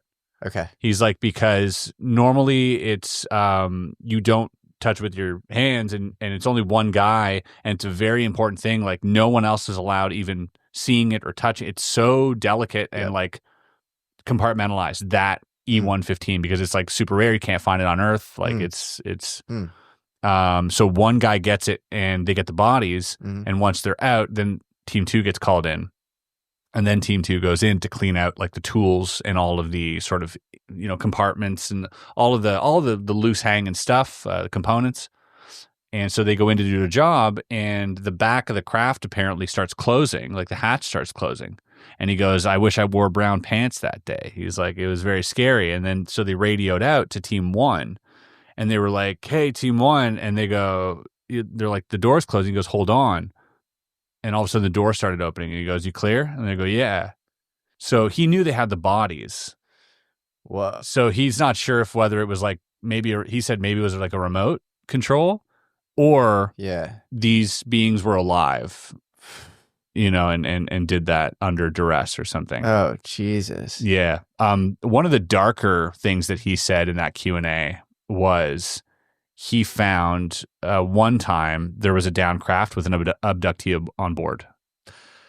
That's Yeah, so dead person yeah. and pilots. Yeah, yeah. I've heard of rumors of the Aztec crash in 1948 that it, 16 little 16 grays bodies, or whatever. yeah. But there's I don't know if this is right, but that's actually what caused Forrestal, who was to go over the edge. To go over the edge. He was very religious, and he was Secretary of the Navy, and then he became Secretary of Defense. And I believe he was speaking to the priest, to the head of the Air Force. Oh, and was hearing this description of like mutilated like human and alien bodies together, and that's he was checked into this Navy hospital in Bethesda, Maryland, very soon after. But this 4chan thing, I mean, you're making me want to just go back and do a deep dive on. I mean, that's amazing. I read the whole thing, 4 parts. Yeah, it's like 4.5 hours total. Yeah, of going through the entire. The mobile construction units where they're each UFO is built to spec, and giant hamburger-shaped UFOs with no lights on them. So they're weird. Massive. Yeah, they move extremely fast underwater. So this is exactly what Lou was talking about, which came out after once again, right? And he said, "You'll come back to this." Yeah. And he was dying, and so that gave him the liberty to... That's what he said. If I were to throw a red herring in there... Sure. Because a lot of people were like... Because he said he had liver cancer, and he's like, liver cancer will make you do, crazy things and whatever. And people were like, well, that'll just give you away. Because they'll know who has liver cancer. Yeah. Right? And I'm like, that's why he probably doesn't have liver cancer. Right. You know what I mean? Yeah. That's probably why... some other reason. I don't know what it is, but definitely he even said there will be red herrings. Yep. What else did he say that was proven correct? That was proven correct. Or not proven, but corroborated by further testimony. So this thing is in the region of the Bermuda Triangle, right? So the Atlantic Ocean. Yep. And a lot of naval bases there. Yep. A lot of things coming in and out of the water. Yep. If you look at Nimitz and all that stuff, I mean, this is kind of where we saw Tic Tacs and all of that stuff as well, right? So this is kind of same area. What else was there? I mean, he talked about the Greys, that they were just like gray. He did say that they had genitalia. Interesting. Which I thought was weird. Well, that's it cuts against a lot of reports. Yeah. Yeah. But he did also say 4 fingers. Which does kind of make sense. Yeah, corroborate. But again, I don't think he said. So 2002, he said was a really important date. 2002 is an important year, and he kept emphasizing that. And he said that's when sort of leadership changed, and that's when he left the program.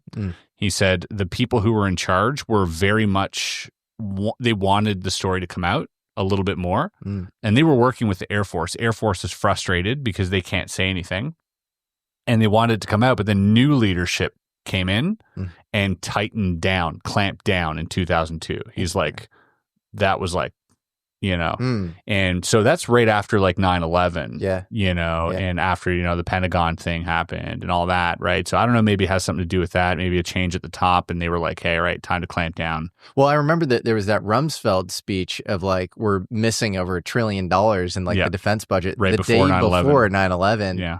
And so, and you had, this Catherine Austin Fitts, this sort of whistleblower, government whistleblower who talks about billions and billions of dollars going missing and probably having to deal with black money. And, I think she actually took an interest in kind of exotic science and technology programs as a result. It sort of led her there, the search.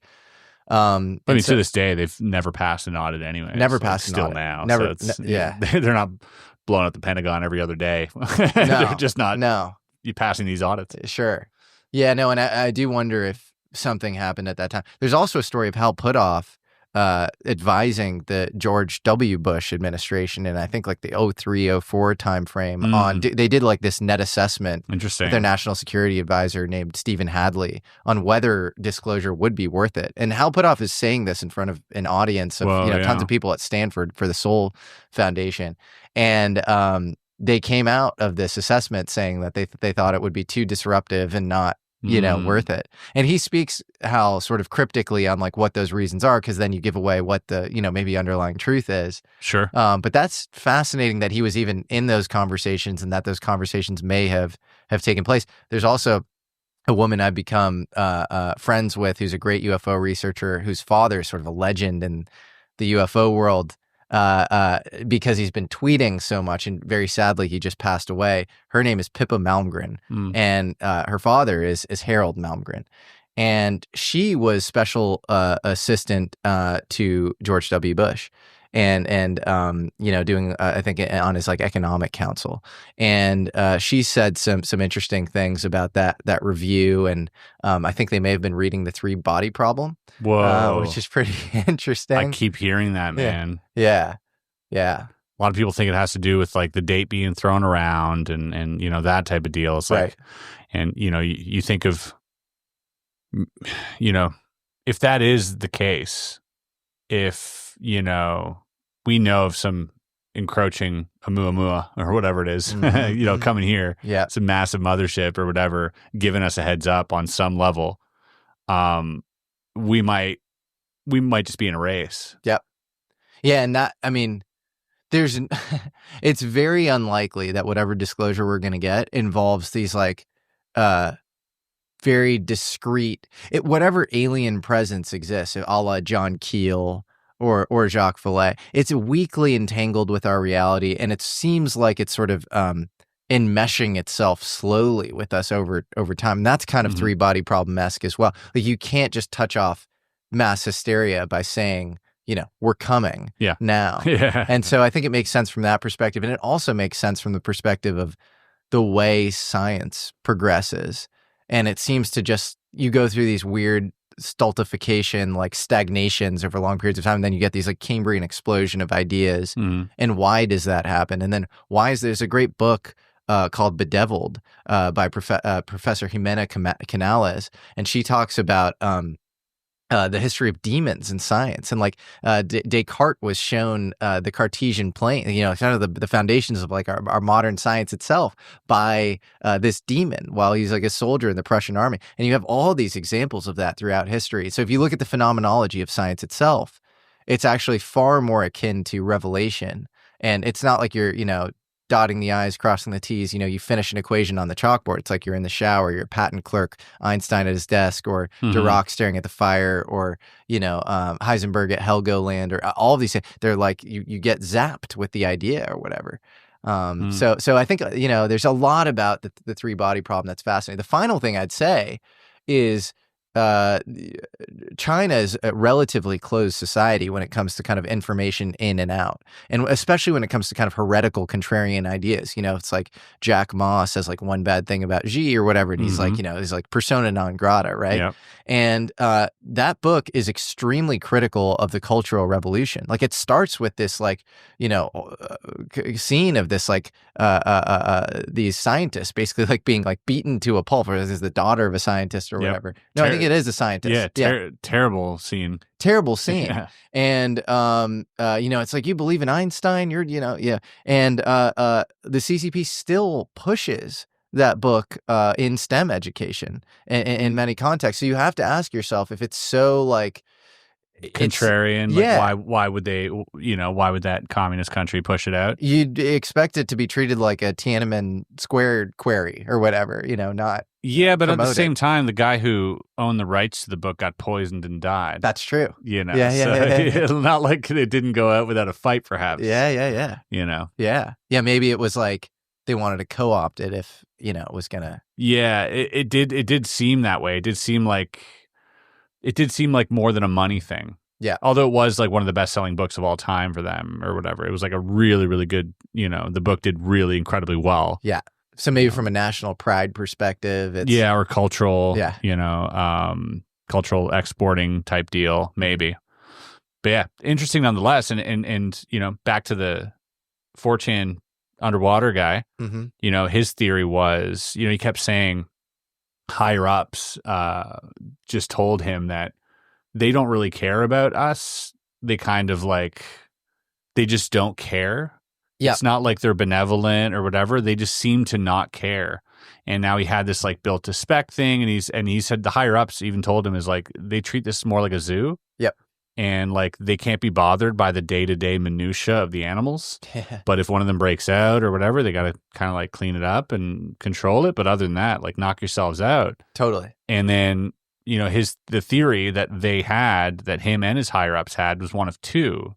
Was either one, they're protecting us in order to wait for us to reach some type of level of conscious awareness or, you know, higher vibration, or they're holding the planet for something else, for someone else that's coming to take what's rightfully theirs. That's, you know, and so if you want to play on that theory a little bit, the idea of, okay, let's say I'm dotting around the galaxy and populating these different planets and making them, you know, thrive with these different flora and fauna that I'm genetically enhancing, and I've got 100,000 planets all at different stages, you know, and we're dropping, you know, metallurgy over here, and we got some, you know, agriculture over here, and religion over here, and they're all just kind of growing at their own different paces. But you'll want to set up some type of AI failsafe to make sure that everything, because you don't want to have to be there yourself. Like, I mean, there's so many planets. Maybe there's 1 billion planets that they're doing this to, you know, to like seed life in the universe. So instead, well, you would develop this technology, this giant craft that lives at the depths of the oceans at different points in the world, that deploys these undetectable, you know, sort of craft that are built to spec, and that is piloted mostly by AI, but sometimes by these beings that are also AI in some respect, that are like low, you know, conscious beings that just kind of like are drone-like. Yeah. And they just kind of deploy and they shoot out to like when there's world problems, and they always come back into their own home base. He said like they never leave space or come from out of space. He's like, sometimes we'll see big ones come in from space. And he said those are carriers. They're usually giant Tic Tac shapes. And he's like, motherships. Yeah, well, he said there's they've never shot one of those down. And he said if we can get one down, it's a guaranteed promotion. They were told. Yeah. Well, and I don't know if he says this, but Robert Hastings, who wrote UFOs and Nukes, talks about motherships, saucers coming out of motherships. Yeah. And so I could imagine that having, you know, big multiplicative effect, where if you have these big cigar-shaped things, you have a bunch of saucers in there. Like, yeah, I mean, and he says the saucer shape too is like, when you think of it, this was really interesting. He's like, when you think of it, it's all just because they're built to spec. So he's like, put it this way: you have a plate of food and you want to cover it up. What do? You put like your tin foil over it. What does that look like? A saucer. That's all. That's as simple as it is. They got stuff there that they need to do and work on, and they want to just cover it up. Yeah. Fascinating. It's not more crazy than that. That's the theory, right? Like, he's like, I can't stress enough how to spec everything is built. He's like, he's like, for instance, if they were doing an abduction thing and they wanted to abduct 2 people, there would be 2 rooms, 2 beds. All right, let's say there's 2 pilots, then there'd be 2 seats, and that's it. Close it up. The tools they need, they fit in the wall perfectly. Everything is just printed. Well, I mean, if you look at where our, you know, digital prowess is going with 3D printing, and then you look at like what DARPA's looking into right now, all biological computation, how do cells perform, you know, low-level computational tasks? You know, how are they so computationally efficient? Can you program them to get them to do things? You know, can we create some sort of anatomical compiler in the future where you can 3D print biological life? You know, we can do synthetic DNA. We can do meat creation. Already, and all you sorts. Do synthetic cultured meat or whatever. We can clone. We've done Dolly. Right. Yeah, we've done Dolly. I mean, maybe not the most successful experiment, but like, no, I mean, there's a startup, I believe, called Colossal Biosciences trying to bring back woolly mammoths right now. So we're definitely on the precipice of something. And there's a Korean doctor that does a bunch of cloning in Dubai. That's fascinating. There's a whole documentary on it. Yeah, for rich people. Oh, wow. That's for their pets. That's so interesting. So you could have like a woolly mammoth pet? I met one. I met the world's smallest Chihuahua, teacup Chihuahua. Oh my God. Miracle Millie, I think her name was. Wow. And they made 30 of them. How expensive were each? They were 30 grand or 100 grand a piece. And I was with someone. I won't say who this person was, but they were a very important person. And when I pet the dog, And we were talking, and this guy was getting into all sorts of weird stuff. And I go, "What about cloning?" And he was like, "Oh, my dog's a clone." And I was like, "What?" He's like, "Yeah, the dog you just pet." He's like, "That was a clone. They made 30 of them, and he paid $100,000." So there's a Netflix documentary I saw later. I was like, "Oh, that's the guy he went to go see." And they started off with cloning camel and horses, and like these like thoroughbred horses and stuff like Arabian horses and stuff like that were worth, millions of dollars because they would breed, right? So they said, well, why don't we just make another one? Yeah. But all of this answers also the number one detracting kind of comment, which is why would they crash? And like, maybe they don't give a shit. Maybe this is their global hosting kit that they deployed to the US or to the, not US, to the world. Yeah. And they are just, it's literally, and it makes sense. You have these Archimedes leverage. You have these points of most leverage where we could blow ourselves up with nuclear. And then, maybe this whole thing is somewhat of a simulation. Again, I don't like the word simulation like you, because that's a little nihilistic, but there's some purpose around life. And if you reach certain states of consciousness, you light up and you're a node that lights up for them or whatever. Yep. And then, so those are the two things that they take note of. And otherwise you're like in some system, you're in like a soup terrarium. And they don't, you're in a little, global village snow globe thing. And it's cellular automata. Maybe you hit a node here, hit a node there, do an implant here.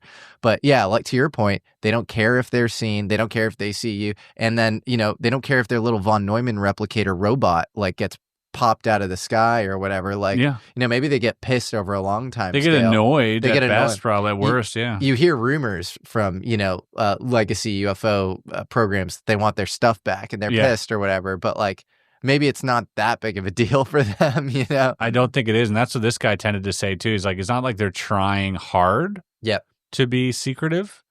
They're just kind of like remaining under the radar. Their goal is, just to do their job undetected. But if they get detected because of our tech or we're in the right place at the right time, they're like, okay, so be it. That's fascinating because you look at the early crashes like Roswell, 47. I don't know if Trinity is real. There's debate about that, Jacques Vallée versus D. Dean Johnson, who knows? But like, Aztec, 48, and like, you have bodies involved in a lot of these. And if he's saying they're less involved, maybe that isn't. Maybe they have updated and they're like, we're just going to send our drones out. Yeah, they lost too many bodies. And like, and he said sometimes it was just super weird. He's like, one of the early ones, he's like, this is before I got there. He's like, it was more like a bus, which is funny that you said bus earlier. And he said it seemed like it was more for viewing because it had a lot of windows, and it was meant for like many beings. It's like a tourist. Yeah, bus. kind of like let's go see what's going on type deal. It might have just been reconnaissance or something, but yeah, they had some that were meant for mining. Wow. Some that were they had all sorts of little, like, they could tell what the point of the craft was based on the inside, the components they found. Yeah. And he's like, one of the most interesting one was there's one that had like a lab on the inside. And he's like, that's when I kind of like left. So I didn't really get to look into it, but it seemed like a lab, like genetic something. Wow. He was very interested in that. That's fascinating. Yeah. Well, the undersea UFO there's actually a book called Undersea UFO Base by Preston Dennett, and it's about the Catalina, ridge area. And, and then you have, rumors of, off the coast of Mexico. Yeah. Danny Sheehan even says, I have coordinates. And so we were talking about taking a boating trip out there. Yeah. There's AUTEC is a weapons testing facility that's famous in the Bahamas. You have tons of UFO sightings around Nassau. And so East and West Coast. They both, they're everywhere, and in Alaska, like up north, right? So yeah, Alaska was one of the first, and the Indian Ocean. There's a lot of sightings kind of everywhere near big bodies of water, deep bodies of water. Yep. And he would even say, like, if approached, this is the wild thing. It's like he said, when if a ship were to approach it, it wouldn't like do anything. But if you were to like turn abruptly, you're probably going to get disintegrated into nothing. Wow. He's like, they have tech that he's like, first of all, it shits on anything electronic in the vicinity. Yeah. He said, we've tried to hit it with nukes. He's like, we've gone after it with submarines, with jets and whatever, and only like in boats and whatever, and only the submarine came back. He's like, we have audio of a pilot going close to it. And we're talking to him, and all of a sudden it's just nothing. Boom, just gone, and never hear from him again. He's like, they take you out. And he's like, if you go after them, they'll usually just be evasive. It'll like just be evasive. It'll go away. You won't see it for weeks. and then it'll come back. Unless you force it into a corner, and then he's like, that's the last thing you'll ever do. I think there's a history of like lost submarines in the Navy as well. And like, so you have the Bermuda USS Triangle. Connecticut. I mean, you have all these planes disappearing and everything else. And immediately I think of MH370, where didn't the plane make like this abrupt turn? It did. Yeah. The flight path is very weird. Yeah. So like that abrupt turn maybe signaled whatever was in the ocean there to be like, whoop, threat. Interesting. Gone. So then maybe, who knows? What do you think of that video? Does that make the video maybe possibly more... Potentially, or maybe, maybe has nothing to do with it, obviously. But I mean, if it does, I think it's just an interesting fact that it did have that sharp turn before it disappeared. Yeah. And he specifically said, he's like, unless you're doing like any sharp turn maneuvers around it, you'll be fine. He's like, because nothing, like they're not going to take out a boat of hippies. They've learned to know the difference, almost like an AI would. That case always interested me too.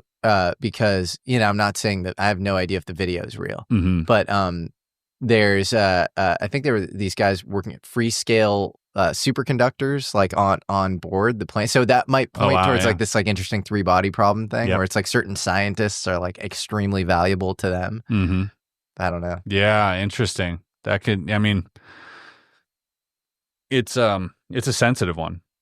But there's so a lot of opinions that so many civilian lives involved, Of so course, like, you don't want respectful to the families. It's tough. It's a tough place to be like, well, no, they're probably still alive with aliens somewhere. Or like it's a weird thing to say. But the circumstances around it, and the fact that we didn't find anything doesn't surprise me.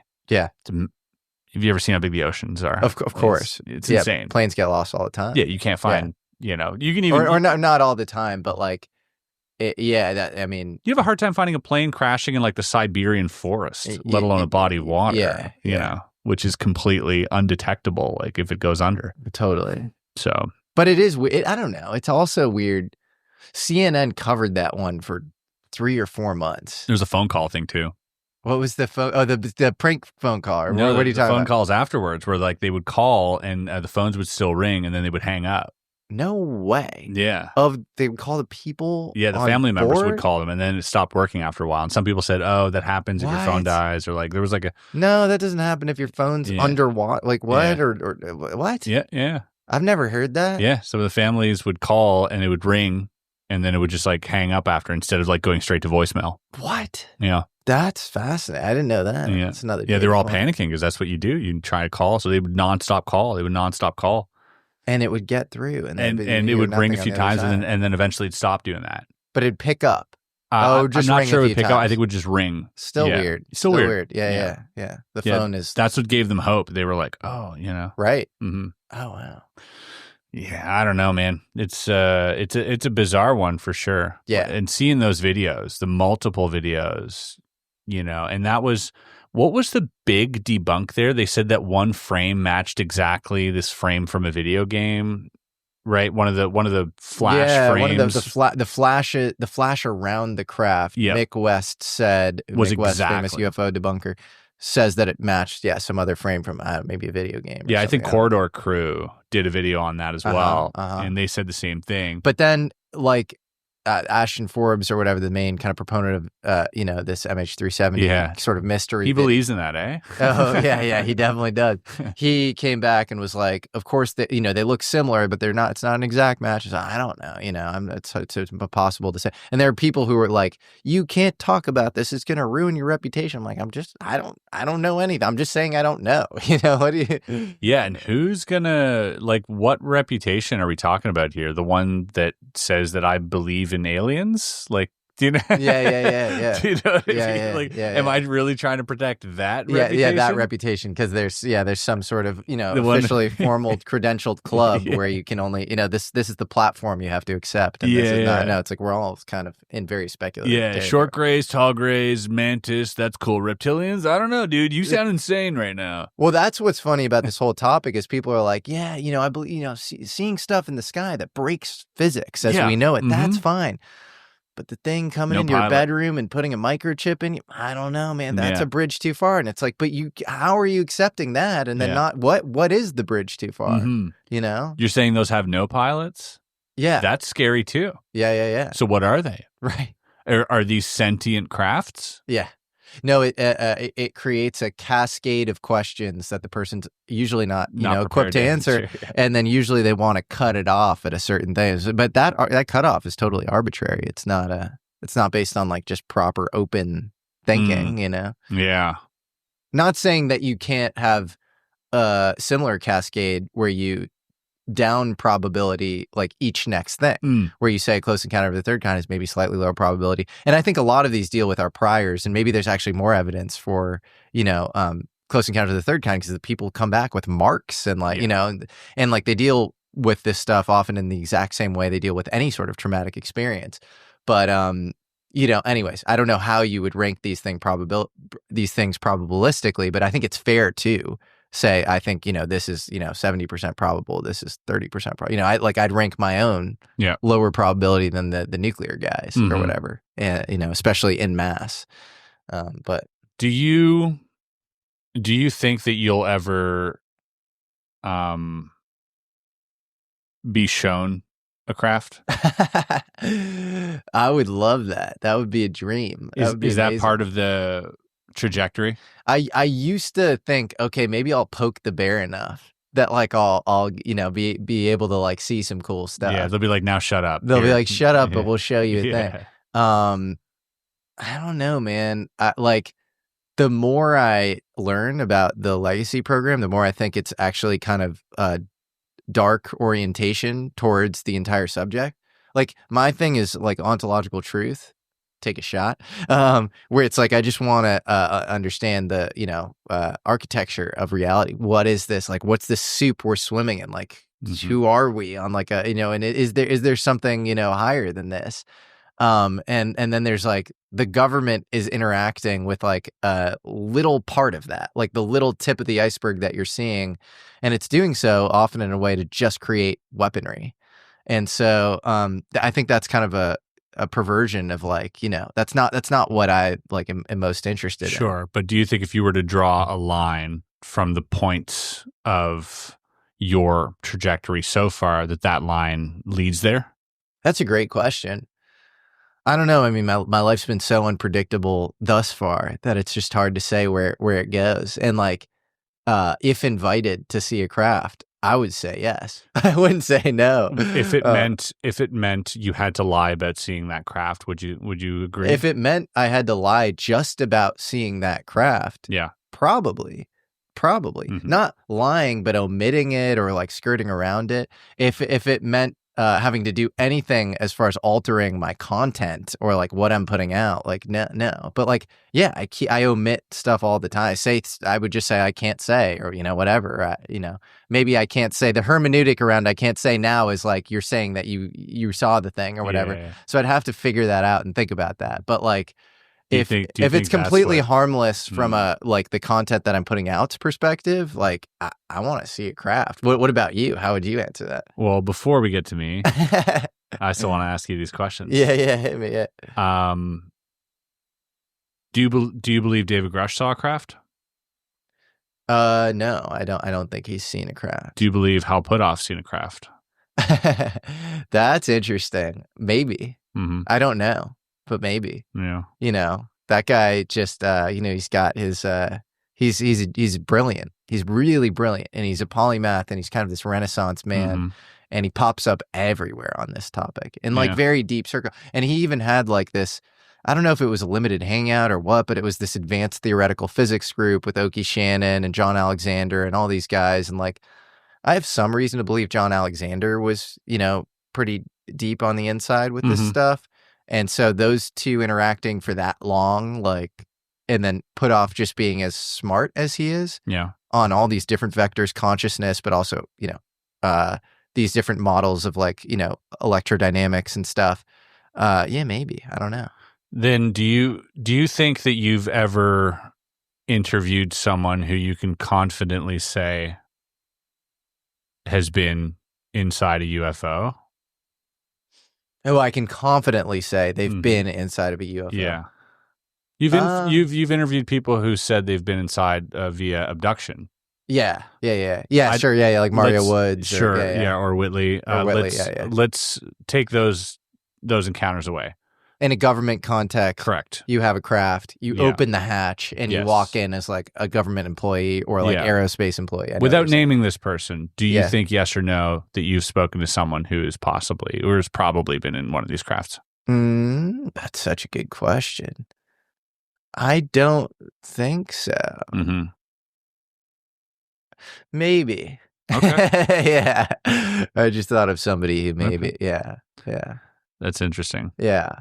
Yeah. Yeah. It gets to a territory that's weird to dance around. I think because both of us want to know. Mm-hmm. We're both and everybody watching this far into the podcast wants to know. I can comfortably say, or they're just trying to get us to shut up. There's two types of people watching this right now that are paying very close attention. But in that context of wanting to know and being the people that we are, and it's kind of like we're to people watching, a lot of them at the forefront of this of trying to get this out, even though we don't necessarily see ourselves like that. Sometimes we're kind of just like, I'm reporting on things that people I talk to or whatever, but inevitably we're getting closer and closer and we're not getting further, I don't think. I agree. So I think there is a trajectory there. Mm-hmm. Where we end up seeing something eventually. Yeah. Whether it's NHI. Yeah. Or whether it's, craft or tech derived from this. Let's do it, man. Are you prepared for that? I would love to see something. I think I am. I think I'm very open-minded and I'm pretty grounded, and I'd love to see something. I mean, as far as trajectory goes, I think it'd be really cool on this topic to do real sense making around, like thinking about ontological truth with respect to what we're dealing with, instead of just quickly running into like, how do we instrumentalize it to like, for defense purposes or whatever. Mm-hmm. Thinking about it from that perspective, thinking about the tech from civil infrastructure and like updating our, kind of urban living environments and making them like these beautiful kind of places that like are in harmony with the earth or whatever, and then also making people's lives more meaningful through like the both number 1 and 2. Yeah. And if I think if we could do something like that, that would be epic. And then if you had top cover from UFO legacy programs where if you find something that's dual use, it gets worked in or whatever, like I'd be okay with that. Mm-hmm. But as far as my orientation towards, like what I want to be spending time on, it feels sort of wrong to, I don't know, look at like the sort of the celestial or like, this really, interesting, ontologically, fascinating phenomena. And then your immediate instinct is like weaponize, Yeah. Have you played out the scenario of like seeing a thing? Yeah. Of like being like shown or a meeting. Huh. I've played out the meeting scenario, but I've always thought that would happen in a context that, didn't come through like official government channels. Sure. Yeah. Yeah, I've thought of that. What does that look like? I don't know. I mean, the way I think about it is like you're probably in some sort of, there's always missing time, right? Altered state. And it's like, I don't know, they sort of like descend upon you. And I don't really know. I think it's a really hard to answer scenario. Do you ever, because I often try to imagine what I would feel looking at that. Would you freak out or would you be cool or? When I think hard on it, and I really imagine a face-to-face with something unfamiliar, there's this knowing of like they're just like they know more than me, and like they have complete dominance if they wish. This whole I think as a human being we've never felt that before. Yeah. Other than maybe if somebody has a gun to your head. Yep. You don't feel that type of inferiority. Sure. And I think that would, I would have to get past that somehow. Maybe that maybe that's on them to reassure me, but I think that like I often think of that. I often think of how that would inhibit my interaction. Yeah. Because I'm not sure I'd have anything to offer. Yeah. That conversation. Yeah. And so I'd be at a loss for words. I wouldn't know where to begin. Maybe the conversation wouldn't be so that you could offer them something. Maybe it would be their ability to help you or something. Sure. But yeah, I don't know. It's I'm also strange to think about. It's extremely strange to think about. I think it would happen. It's often, I think, is somehow an emanation or a reflection of your state. And that's why, I think these modern UFO world talks a lot about like summoning, and like that feels like very dangerous and weird to me, honestly. So, I think you'd have to be in like a very good kind of peak energy state, and it would have to feel, it's like that, it'll happen when you stop looking for it. Sure. Thing, and then that feels like more meaningful than the like. Could you imagine doing kind of what the story that Danny told about, seeing this J-Rod or whatever, sat across from you at a table much like this, in a room much like this, with similar lighting, staring at a being with the eyes wrapping around its head, large head, and knowing that it can read your mind, like, how would you be comfortable there? If it's in a skiff or something, and you're like doing some formal government job, no, I'd be freaked out. Yeah, like that's kind of traumatizing. Again, I think if it happens in some sort of weirdly serendipitous, sort of gentle way or something, maybe between states, and I think in the government context, I could see that being extremely traumatizing. I told you this story last night, but we were talking about Danny Sheehan telling the story of aliens, possibly, an S4 at Area 51, and one of them being interviewed, and this witness, what's the witness's name? Oscar Wolf reporting, seeing the interview, and I have these really good friends, Garrett and Nicole McNamara, and they are these legendary big wave surfers. Garrett broke the world record for the biggest wave ever surfed in the world at Nazaré, Portugal, and they have a show on HBO. It's an amazing show called The 100-Foot Wave, and they were at lunch in Vegas with a buddy, and their friend brought another friend who's a longtime kind of like aerospace employee or whatever. And he was at lunch, and he looked a little sort of traumatized, and they get into it, and they find out that this guy had been an employee at Area 51.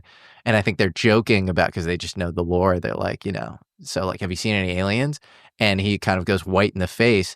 Apparently he had been taken down, again, also underground. So similar to the Oscar Wolf story, and seen a reptilian being in custody, like somehow like chained up, and that the thing seemed to speak to him like telepathically, and he freaked out and ran, and has been, I think, somewhat traumatized ever since. On like medical leave?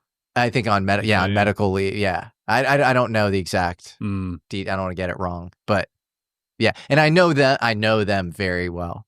They're like really close friends, sure, beyond trustworthy. And they didn't tell this to me to like tell this story. Like, they don't need the fame or notoriety. Sure, like I mean, he's a legend, yeah, and she's amazing. I love her. And so there's no ulterior motive there. Yeah, they're just relaying the information that this person said. Yeah, it's crazy. It is crazy. There also, Danny told me about this other story about somebody who is, I guess, maybe translating calls. I'm going to butcher this, but he was or transcribing calls or something, and overheard them say at S4 that the Mantis people didn't want any humans in the room. Whoa. Yeah. Interesting. And I was like, oh, that's two weird things there. You said the Mantis people, and then you said they don't like us. Wow. You know what I mean? Like we're inferior. They don't want us.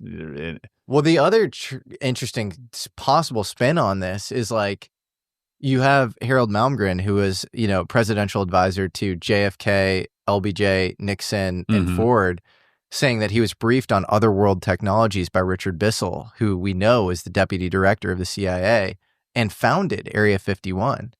And so that's like the founding of Area 51 is dealing with otherworld technology. This is early on. This was like early 60s. Mhm. So, and like I think the Area 51 was founded in the 50s. So like my guess is Occam's razor that like otherworld technologies was like part of the founding of Area 51. It wasn't like 8 years in. Now we have otherworld technology. We're incorporating it at Area 51. They needed it Yeah. to be hidden. And before Area 51 was formed to do U-2 spy plane testing, it was an atomic test range. And we know where UFOs show up, Mhm. right? So like the Nevada test site is, you know, I think not just serendipitously, I think very deliberately created around this sort of stuff.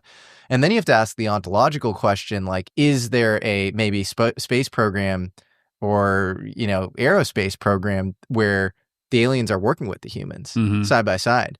And I had an interesting conversation with Hal Puthoff where he sort of hinted at something like that being possible, which is always his sort of thing, where like it's always, you know, he'll always can't be like, confirm or deny. look at this open source paper, take a look, tell me what you think, you know? So interesting, isn't it? Yeah, exactly. So, you know, again, I don't know, but like the story, the Also only part Richard of this, Doty and the whole Phil Schneider and like, I Totally. mean, there's like all the stories about them, you know, working alongside, you know, for these horrible things. Totally. Yeah. And the only part of the story that the McNamara is told, which again, I fully believe their relaying of this, but that like doesn't sit well with me, is the guy seeing the alien chained up. Like presumably, I mean, maybe that some of these are like avatar biological drones, and it actually is easy to sort of, you know, chain them up or, you know, whatever.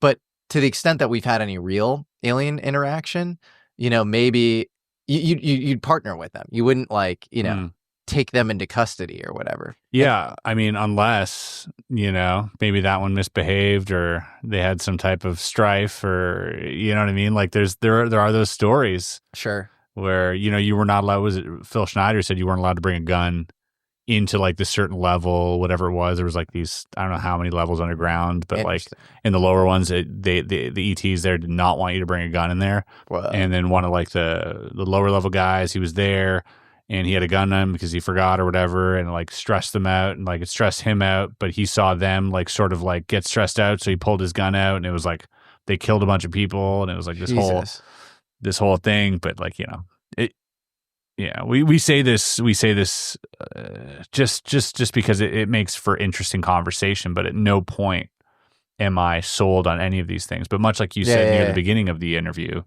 or the podcast was, you know, let's low conviction, let's bring all this on the ground floor, keep it there, you know what I mean, and play around with it and see if we can find connections, but definitely don't take it to the bank.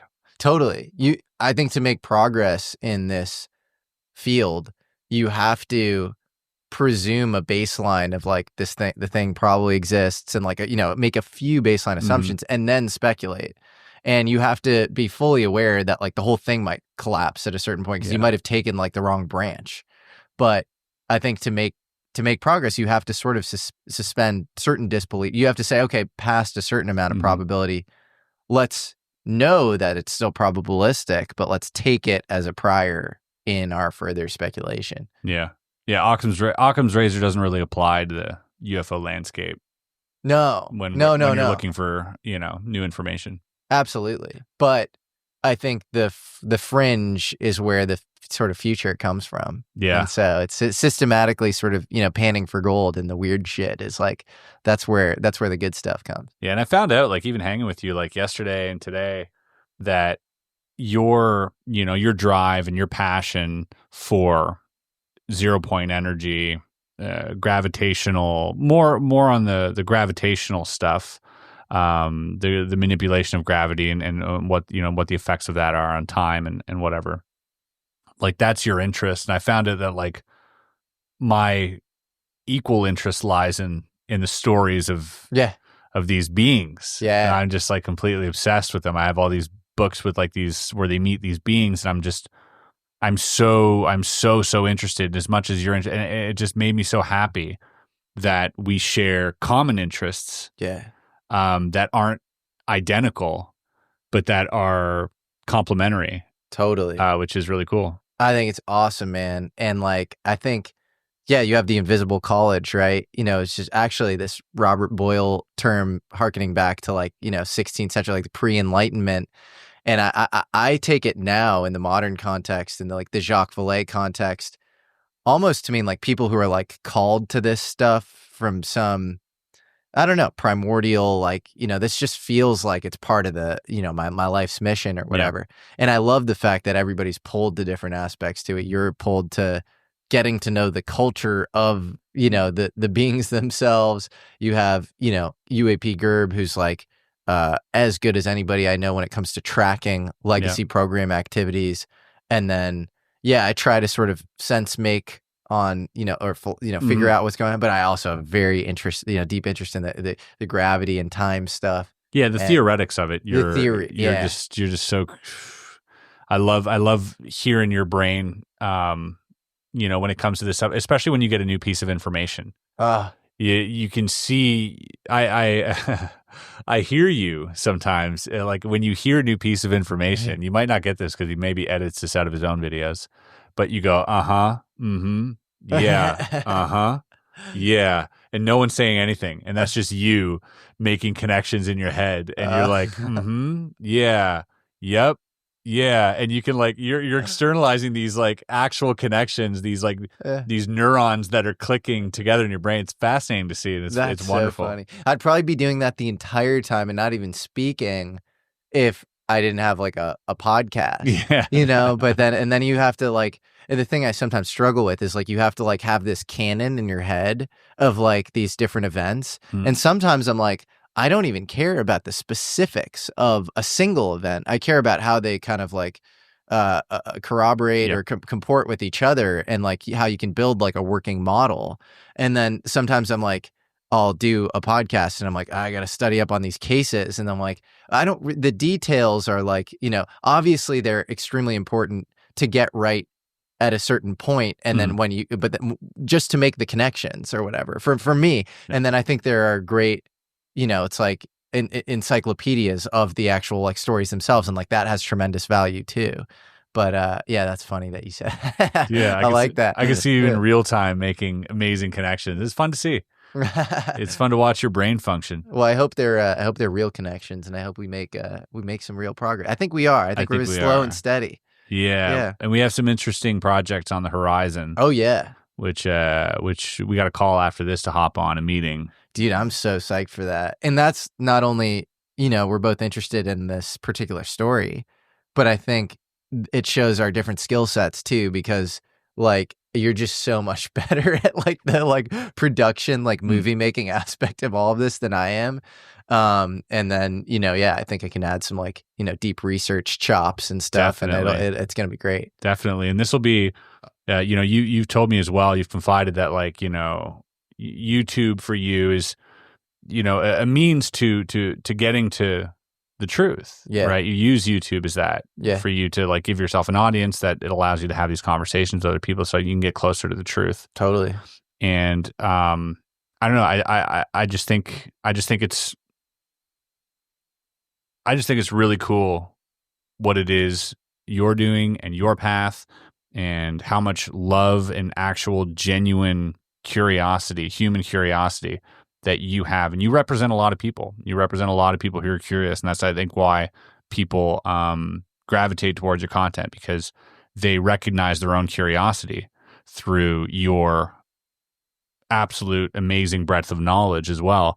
And you represent them. You represent them, but on a scale that a lot of us can't, get to. We can't. I don't see myself, as being that knowledgeable ever on these things, but I'm glad that someone that I trust does. Well, that's so nice of you to say. I mean, I think I'm standing on the shoulders of giants, and people Stanton Friedman, and even on the, investigative reporting side, James Fox and Ross Coulter, those guys and they've been doing it for decades. And so it's very easy for me to come in now, and it's a popular topic. So I feel very grateful there. And then, I mean, like I said, I think, your storytelling ability and production and stuff, I think on those vectors I pale in comparison to you, and so it's just beautiful to play any part in this. Yeah. And I think there are different stages of the funnel as far as like people's interest in the thing. I truly think your show, and I've told you this point blank before, I think it's going to be like the biggest show on the top as far as surface area. It's going to introduce so many people to it, and that's indispensable value as well. So I appreciate the kind words, and I appreciate you saying that. And if it gets more people interested, and if it gets more people to that next level, of interest, I think then that's good. We've talked about this before, but you have the Y-Files who's covering that broad. Yeah. Who's great, by the way. Yeah. I think he's awesome. Absolutely, because he's really getting a lot of people into the topic, much more than, we could combined. For sure. You know what I mean? Yeah. And then as that pyramid gets a little bit narrower in terms of people's interest and niche interest to the topic, we're kind of, I feel like we're all kind of guiding that audience to ultimately, whatever's on the peak of that pyramid. Yes. Collectively, like we're all doing our part. Rising tide raises all ships. Fully agree, and I think it's it's just a beautiful thing, and like nobody should kind of want. It's kind of like Lord of the Rings, because you're really going for like sacred truth. Mm-hmm. So you should never want to be like the person to like put the ring on. You want like this kind of collegial consortium. Yeah. To kind of say like nobody should put the ring up, but maybe we'll figure it out, make some progress. Who's ufology's Gollum? All right. Oh, that's hilarious. I can think of a few, man, but I'm not going to say any names. Yeah, there you go. Are we talking about physically or okay? We're gonna go to the intern questions. If you guys want to become an intern, by the way, it's $5 a month. You get all sorts of extra content, and one of the extra perks is. I pick 3 questions from the interns that we get to ask to our lovely guests. So I've curated these for you today. Cool. And here we go. Here's the first one. And I don't know who this is, but I'm going to have to apologize. I have to go look at because there's only 132 characters on this thing. So sometimes. No worries. Yeah, they get cut a little bit, but.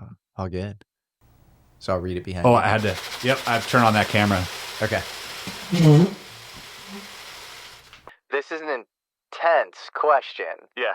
You find out you have 3 days left to live. You're in perfect health. Walk us through your last 72 hours. Oh, here we go. Irons. Irons. All right. Hitting me hard, Irons.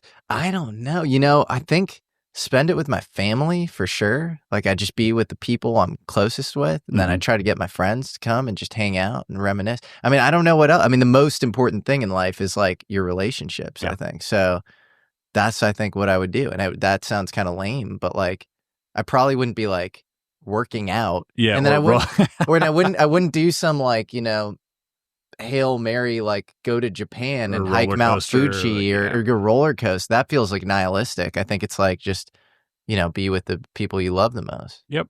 Great answer, and I agree. No, that's the perfect answer. The only answer. I think so too. Yeah, right. I think a younger me would have said, "Well, I got a bucket list of like things to accomplish. I wanted to road trip here or go paragliding or whatever." And yeah. I think a younger me would have denied the reality. I would have said, "Create some, magic pill that allowed me to survive." And I don't know. Yeah. Well, it's a deep question. Definitely deep. Next here. This is a good one, too. Obi-Wan Shinobi. Nice.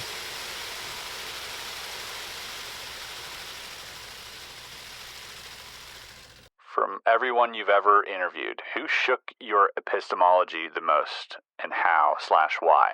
Oh, wow. It's such a good question. It's the experiencers. It's people like Mike Masters, who had, a very strange, interesting experience at a conference in Arizona where he was like downloaded information from what he thought were people from the future. And one of these people is like a person who like has a social security number, like is a person with like a name and like downloaded the information into it. So that was fascinating because I was like, wait, so you thought, it's all like you're experiencing kind of an abduction-like experience, but it was from another person. And that guy is like, yeah, I don't know what goes on with my brain sometimes. So that was fascinating because it wasn't just like, it was like we're avatars of some higher stuff. And like occasionally, in his case, something takes over. So that was fascinating. Whitley Strieber, where it's just like, dude, like he thinks he has like a hybrid child that chain smokes, that occasionally like would go into his house with his wife and like sleep on the couch and stuff. So I'm like, that stuff like that, where I'm like, I don't know what to make of it. And then like he has an implant in his ear, and like I felt the implant. The implant feels very strange, but I have no idea again what to make of that. Mm-hmm. So that's next level. And then Mario Woods as well, who was 1977 Ellsworth Air Force Base, and he wakes up 9 miles away from. He sees a UFO, wakes up 9 miles away from the base, and also it's just such the amount of detail he has is remarkable. Of like this sort of beehive of little grays, like doing all sorts of little tasks in the craft, and then like engaging in this sort of biomedical experiment on him, and then this kind of tall gray that's in charge overseeing the whole operation, and then him having marks on his body. It's always the experiencers that I think mess me up the most. Yeah, and I mean that's been my pretty much what's been happening to me as well. Every time I read of a new experience, or I see an interview, and you get to look in their eyes, or even meet them in person, even better. It's, to me, holds so much more weight than a redacted file or whatever. This is like, oh, it's a human being that that was changed due to an event. And often they're just like such good people. They hold like Mario had his Q clearance for 20 years after that. He was like working at Sandia National Labs. Like, do you think if the government didn't think this was a normal thing to happen, which it is, they would let a guy, if this was a unique experience, and he's saying that little grays implanted a thing in him, do you think that they wouldn't fire the guy from like, the highest DOE cleared thing, So that, or Mike Masters, who's a professor to this day at Montana Tech, or, and they kind of like support a lot of the stuff that he's doing. They love it. So I think that's always extremely interesting as well. Makes it more credible. Makes him really more credible, where the experience is completely, isolated from like the rest of their life. They're just like these high agency, like good people. They're really good people. They just don't seem like liars at all. And I don't know. Mario Woods made no money off of this stuff. He's not like a UFO he just wants to get the story out. And he's such a nice guy. Like all these people are very nice, good people. You go to lunch with them and hang out with them, and it's like, I know you're not lying. It's a hard pill to swallow, man. It is. When you think about all that stuff, because like partially, we talked a little bit about this yesterday, where like I'll find out that, they discovered a new exoplanet, or that a bacteria was found on one of the moons of one of the planets. Yeah. Right. I'll get partially a little excited, and I'll be like, oh, cool. And I go, wait a minute. Yeah. What? Yeah. People are getting abducted. Well, it's so funny. There are like all these narratives of disclosure, and like what's really in vogue right now is like the Mars, like there was life on Mars 1 million years ago. Yes. And so it's like, it's amazing, but it's also like you have stuff going on Earth right now. And, but I think it's more palatable. So I don't think it's valueless. The fact that with the Mars thing, you have like Xenon 129 and Argon 40, which only seem to show up around with nuclear life. blasts. Oh, really? And, And then you have water crevices all over Mars, which I think even conventional astronomers would say that it probably had a biosphere at some point, and a magnetosphere that maybe it was stripped from. It was stripped. Right. And then you have ALH 8840001, which was this asteroid found in Antarctica that Clinton made an announcement on because it had, light. It had carbon. It had life. It had fossilized bacteria, polycyclic hydrocarbons on it. And again, I don't think anybody would argue with that finding. Yeah. So you have this mosaic of like, and then you have to go in the slightly lower probability of Joseph McMoneagle, who's our like #1 remote viewer, who definitely saved our ass, the U.S. I mean, in geopolitical situations, elsewhere, saying that. He was tasked with seeing looking at Mars 1 million years ago, and he sees this pyramid and beings that were like twice the size of humans. And you have to ask why they even asked him to look at 1 million years. Like, did they have? Yeah, that was DOD or DIA or it was DIA. I think it was DIA. Yeah, and you have this nuclear scientist that has worked at Lawrence Livermore in Sandia, who I just had on my podcast, named John Brandenburg. He's a PhD, super smart. And he was looking at all this Mars stuff along with Richard Hoagland, who's a little more controversial. And he was looking at it from the the existence of these isotopes, that shouldn't exist without the nuclear blast or whatever. And there are artificial structures as well. You tweeted one that Joe Rogan retweeted that's like, been verified at the highest levels that, and he said, Brandenburg said that Carl Sagan called him and he was like, John, why are you causing so much trouble? Like, what's up, man? And so I don't know. I think it's very fascinating. And extremely fascinating. And I don't know if that, I on one level, maybe it's like way less interesting than like abductions happening on Earth, but if there's like a whole subset of humanity that's just not going to believe the data set that you have here, no matter what, no matter how many interviews you do, how robust the data is, then maybe it is a good, first foray into disclosure. Is it though? Is it more or less believable? Like that's, maybe I struggle to really measure that, but is it more believable to think that there have been possible other generations, other civilizations that have been completely wiped out over and over and over again for the past millions and millions of years, or that people are visiting us for the first time? Yeah. Which is more unbelievable? I think, if you were to run some like Drake-like equation or Fermi paradox on it, like the past civilization would be more believable, right? Would be more believable, but I don't think that's why it's more believable to most people. I think it's more believable because it doesn't give them an allergic reaction. Right, because they don't have to deal with anything. Yeah, it doesn't sound like a horror novel. Yeah. Like it's not this visceral thing. It's like it's like we scientists have studied the meteorite and this isotope. You say the word isotope and they're like, but they don't care about the actual isotope or whatever. But like, it's not real first principles thinking going on. It's like what is more acceptable to your own, biases. Yeah.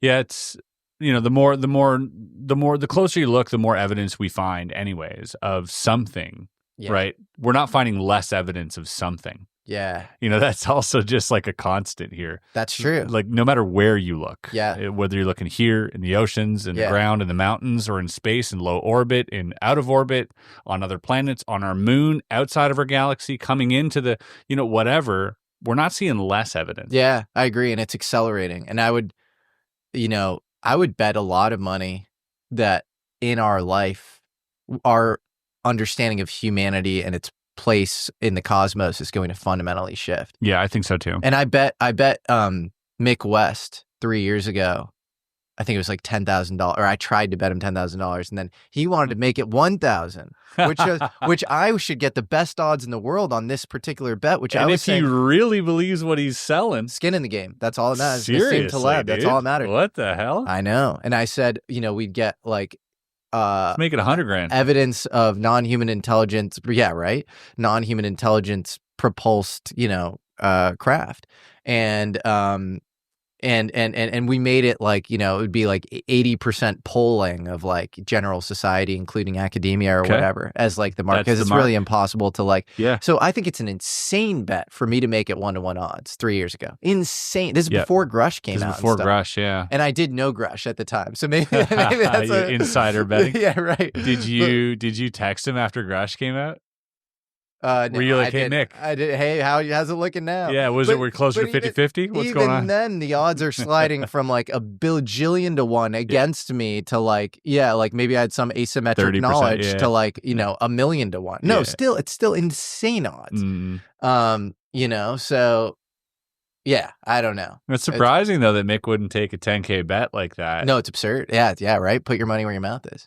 That's very telling. I agree. Have you ever brought it up to him since? Yeah, we had a debate. I hosted a debate between him and Merrick von. Did you bring it up during that debate? I did. I was like, hey man, we had a debate, and he was like, well, I don't like to gamble, and I moved it down to 1K, and I was like, well, still gambling. Yeah, and it should be like you should money in the bank. You should put your entire net worth behind that. You should put your entire net worth behind that. The way that you're slinging. Totally. I'm also like, I'm pretty confident on this in a long time scale, but what I'm betting is historical anomaly, not only on the order of the Copernican revolution, like greater than that. Yeah. Like why at this time, and maybe we've known this at times in past, so maybe I'm framing this the wrong way, but like it is, at the very best, like a 5,000-10,000 year cycle of like ever having interactions with these things. Sure. And that's on the optimistic side. So it's like an extremely risky bet for me to make. Extremely risky. Yeah. But I like it. I figured at the very least it would be a good, fun story or whatever. Great story. Yeah. Even greater if you win the money. Hey, that's right. Yeah, although he lowered it. So, yeah. It becomes the most irrelevant story actually if you win the money. Yeah, exactly. Yeah, that's true. Then it's doesn't pales in comparison to the thing itself. Exactly. Yeah. The last one here by Dan Eastwood. Okay, cool. If you had the ability to remote view a specific event in time, which moment would you choose and why? That's such an interesting question. I love that. Well, I don't know why I'm immediately thinking this, but this woman went on Sean Ryan, this remote viewer. Do you know who I'm talking about? Yeah, Angela Ford. Angela Ford. Yeah, she's amazing. The crucifixion. Yeah, and that reaction she had where she's like, I've seen it, but I can't talk about it. And I found that really fascinating. I don't know if I'd remote view the crucifixion. But I just be a wild thing to see. That would be a wild thing to see. God, that's so fascinating. Well, it depends because don't you have to know the thing is real? Like I could do some biblical event or whatever, but I don't know if it happened. Right. You can't verify. But let's assume that you're Pat Price. Okay. And you just know it to be true. You just know it to be true. Right. I would want to see Jesus going up on the cloud or in the book of Acts, or I'd want to see the wheels of Ezekiel, the Ezekiel's chariot. Yep. I think those are very interesting. Or I'd want to see the St. Francis of Assisi interaction with the seraphim. I think those are very interesting to me. The book of Enoch, if that happened, you go up to meet Metatron, the angel. Like, I think things like that. Utsurobune. The Japanese, the lady that came out of the UFO that was floating in the water. Whoa. In like the 1600s or something. I would love to see that. There's paintings of her. There's a red-haired lady in Japan. Oh, wow. Coming out of a saucer, like they said, like vessel, like a ship in the water. And she came out on land. She spoke a funny language. They didn't understand her. And she went back in and they never saw her again. There's like a whole legend about her. That's amazing. Yeah. Utsurobune. That would be awesome. Yeah. That would be so crazy and cool. But yeah, I think something like that. But I don't know. I mean, there's so many. I mean, then Holloman. Yeah. I mean, Holloman Air Force Base landed. That would be extremely interesting. Yeah. Like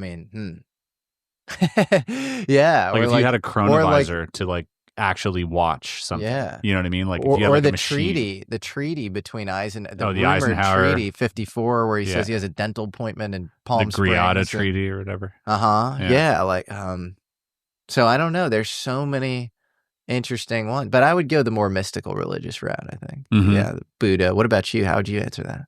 I don't know. I would like, you know what? I don't know. I think I'd love to see the Phoenix Lights. Yeah. I think it's just because Phoenix Lights are like Virginia, only because it's just so close. It's in my lifetime. Yeah. And I feel for some reason that's more significant to me. I don't even know why, just intuitively. Like even when I heard about the stories, I was like, this is happening. Like even Ariel, like these all happen around the same time, which is wild. But like that is wild. Yeah, 96. Phoenix and then Ariel was 94. 96. They're both 94. 96? Yeah, Ariel was 94, I think, and Phoenix Lights was 96. Yeah, and then Virginia was 96. Virginia was 96. Yeah. Do you did you know that Kurt Russell claimed to have seen the Phoenix Lights? Yes, he was flying. Yeah, crazy. It is crazy. I had a guy actually DM me. I was supposed to hit him back. We did talk for a bit, but he said he was hiking on the mountain that it went over, him and his brother. And so he was like, he could have hit it with a rock. And he's like, when people describe it being a mile long, he's like, that's exactly what it felt like when you're underneath it. It's like, you can't like even see the end of it. It's like a mile long. And he was describing these massive, like, these holes, like portholes that went in like cones on the inside. And it was like this low, loud, vibrant hum. And he was terrified. And they were just stunned. And he was hiking up the mountain like that it went over. And they got to watch it for minutes go over their head. Yeah, and he's like, yeah, call me anytime. He's like, if you want to interview. He's like, he was actually hiking up there, I think this year, because it's like the anniversary of when they saw it or whatever, him and his brother, and they were going back up to the hike to like commemorate it. Wow. Because it was like so paradigm shifting for him. Wow. So that is unbelievable. Yeah. And the Phoenix Lights, because it's just this giant, silent, black boomerang. Mm-hmm. Like, I mean, there's something so ominous and terrifying and dreadful about that. I don't know. That'd be cool to see. It would be super cool to see. And who was the governor of Arizona? Or right? What was his name? I forget his name. The guy who brought out the fake alien or whatever. He brought out the fake alien, and I think he had been Air Force. Yeah, and then he admitted they did that just because they didn't know how to deal with anything. Totally. Yeah. And James Fox documents the whole thing. Yeah, really well. Yeah. Yeah. All right. Well, those are the questions from the interns. Thank you guys for asking those questions. Really appreciate it. Yeah. Thank you. Jesse, it's been a pleasure, man. Chris, this has been awesome. And appreciate you hosting me also. This is just such a cool little spot you live in. And it's beautiful. And it's amazing to enter your life for a couple days. Thank you. Thank you for entering my life. And I look forward to entering yours. Yeah, exactly. Gonna go hang with you and your crew soon too. And you're coming on the podcast. Yep. Yeah. We'll do that as well. Yeah. Yeah, I hope people enjoyed this conversation between us, because it's exactly kind of what I felt like I wanted it to be. Cool. You know, there's certain people out there that are like, well, what's the big thing, you know, that you're going to uncover? Like, what's this and that? And like, to me, that's all secondary to, you know, getting to know someone and really talking about the things that matter to us as, you know, people looking into this stuff. And I think it's really important for people to hear that. And so I hope you guys enjoyed it. Anything else you want to say? No, man, I'm honored. I really enjoyed it. It was fun. And it was more, it's funny. I feel like a lot of other podcasts are like performances. Like you have to like get in these like sound bites. And this was very fun and chill. And I loved it. But we also, I think, talked about a lot of trippy, crazy stuff too. Yeah. And left breadcrumbs, I think, for a lot of people on, you know, who are a certain level of depth. There's certain references that I think the average person might not pick up, but that are, you know, I think pretty interesting. Definitely. Yeah. All right. Thanks, Jesse. Appreciate you guys. If you want to go support Jesse and what he does, you can go follow, obviously subscribe to his YouTube, do all that. But he's also got a platform on WAP, which is really cool. And you do some like high level discussions over there, some future live streams going on as well. Absolutely. Very active over there on WAP. And it's a subscription based, but it's like, if you're really into this stuff, I mean, if you're not over there, then you're not really into this stuff, because it's, the guests you got lined up and the conversations you guys are having are pretty high level. And, you know, like I said, if you're really, really into Jesse's stuff and you haven't signed up, definitely go sign up. You won't regret it. Appreciate you, man. All right, guys. Thanks for watching. See you. Peace.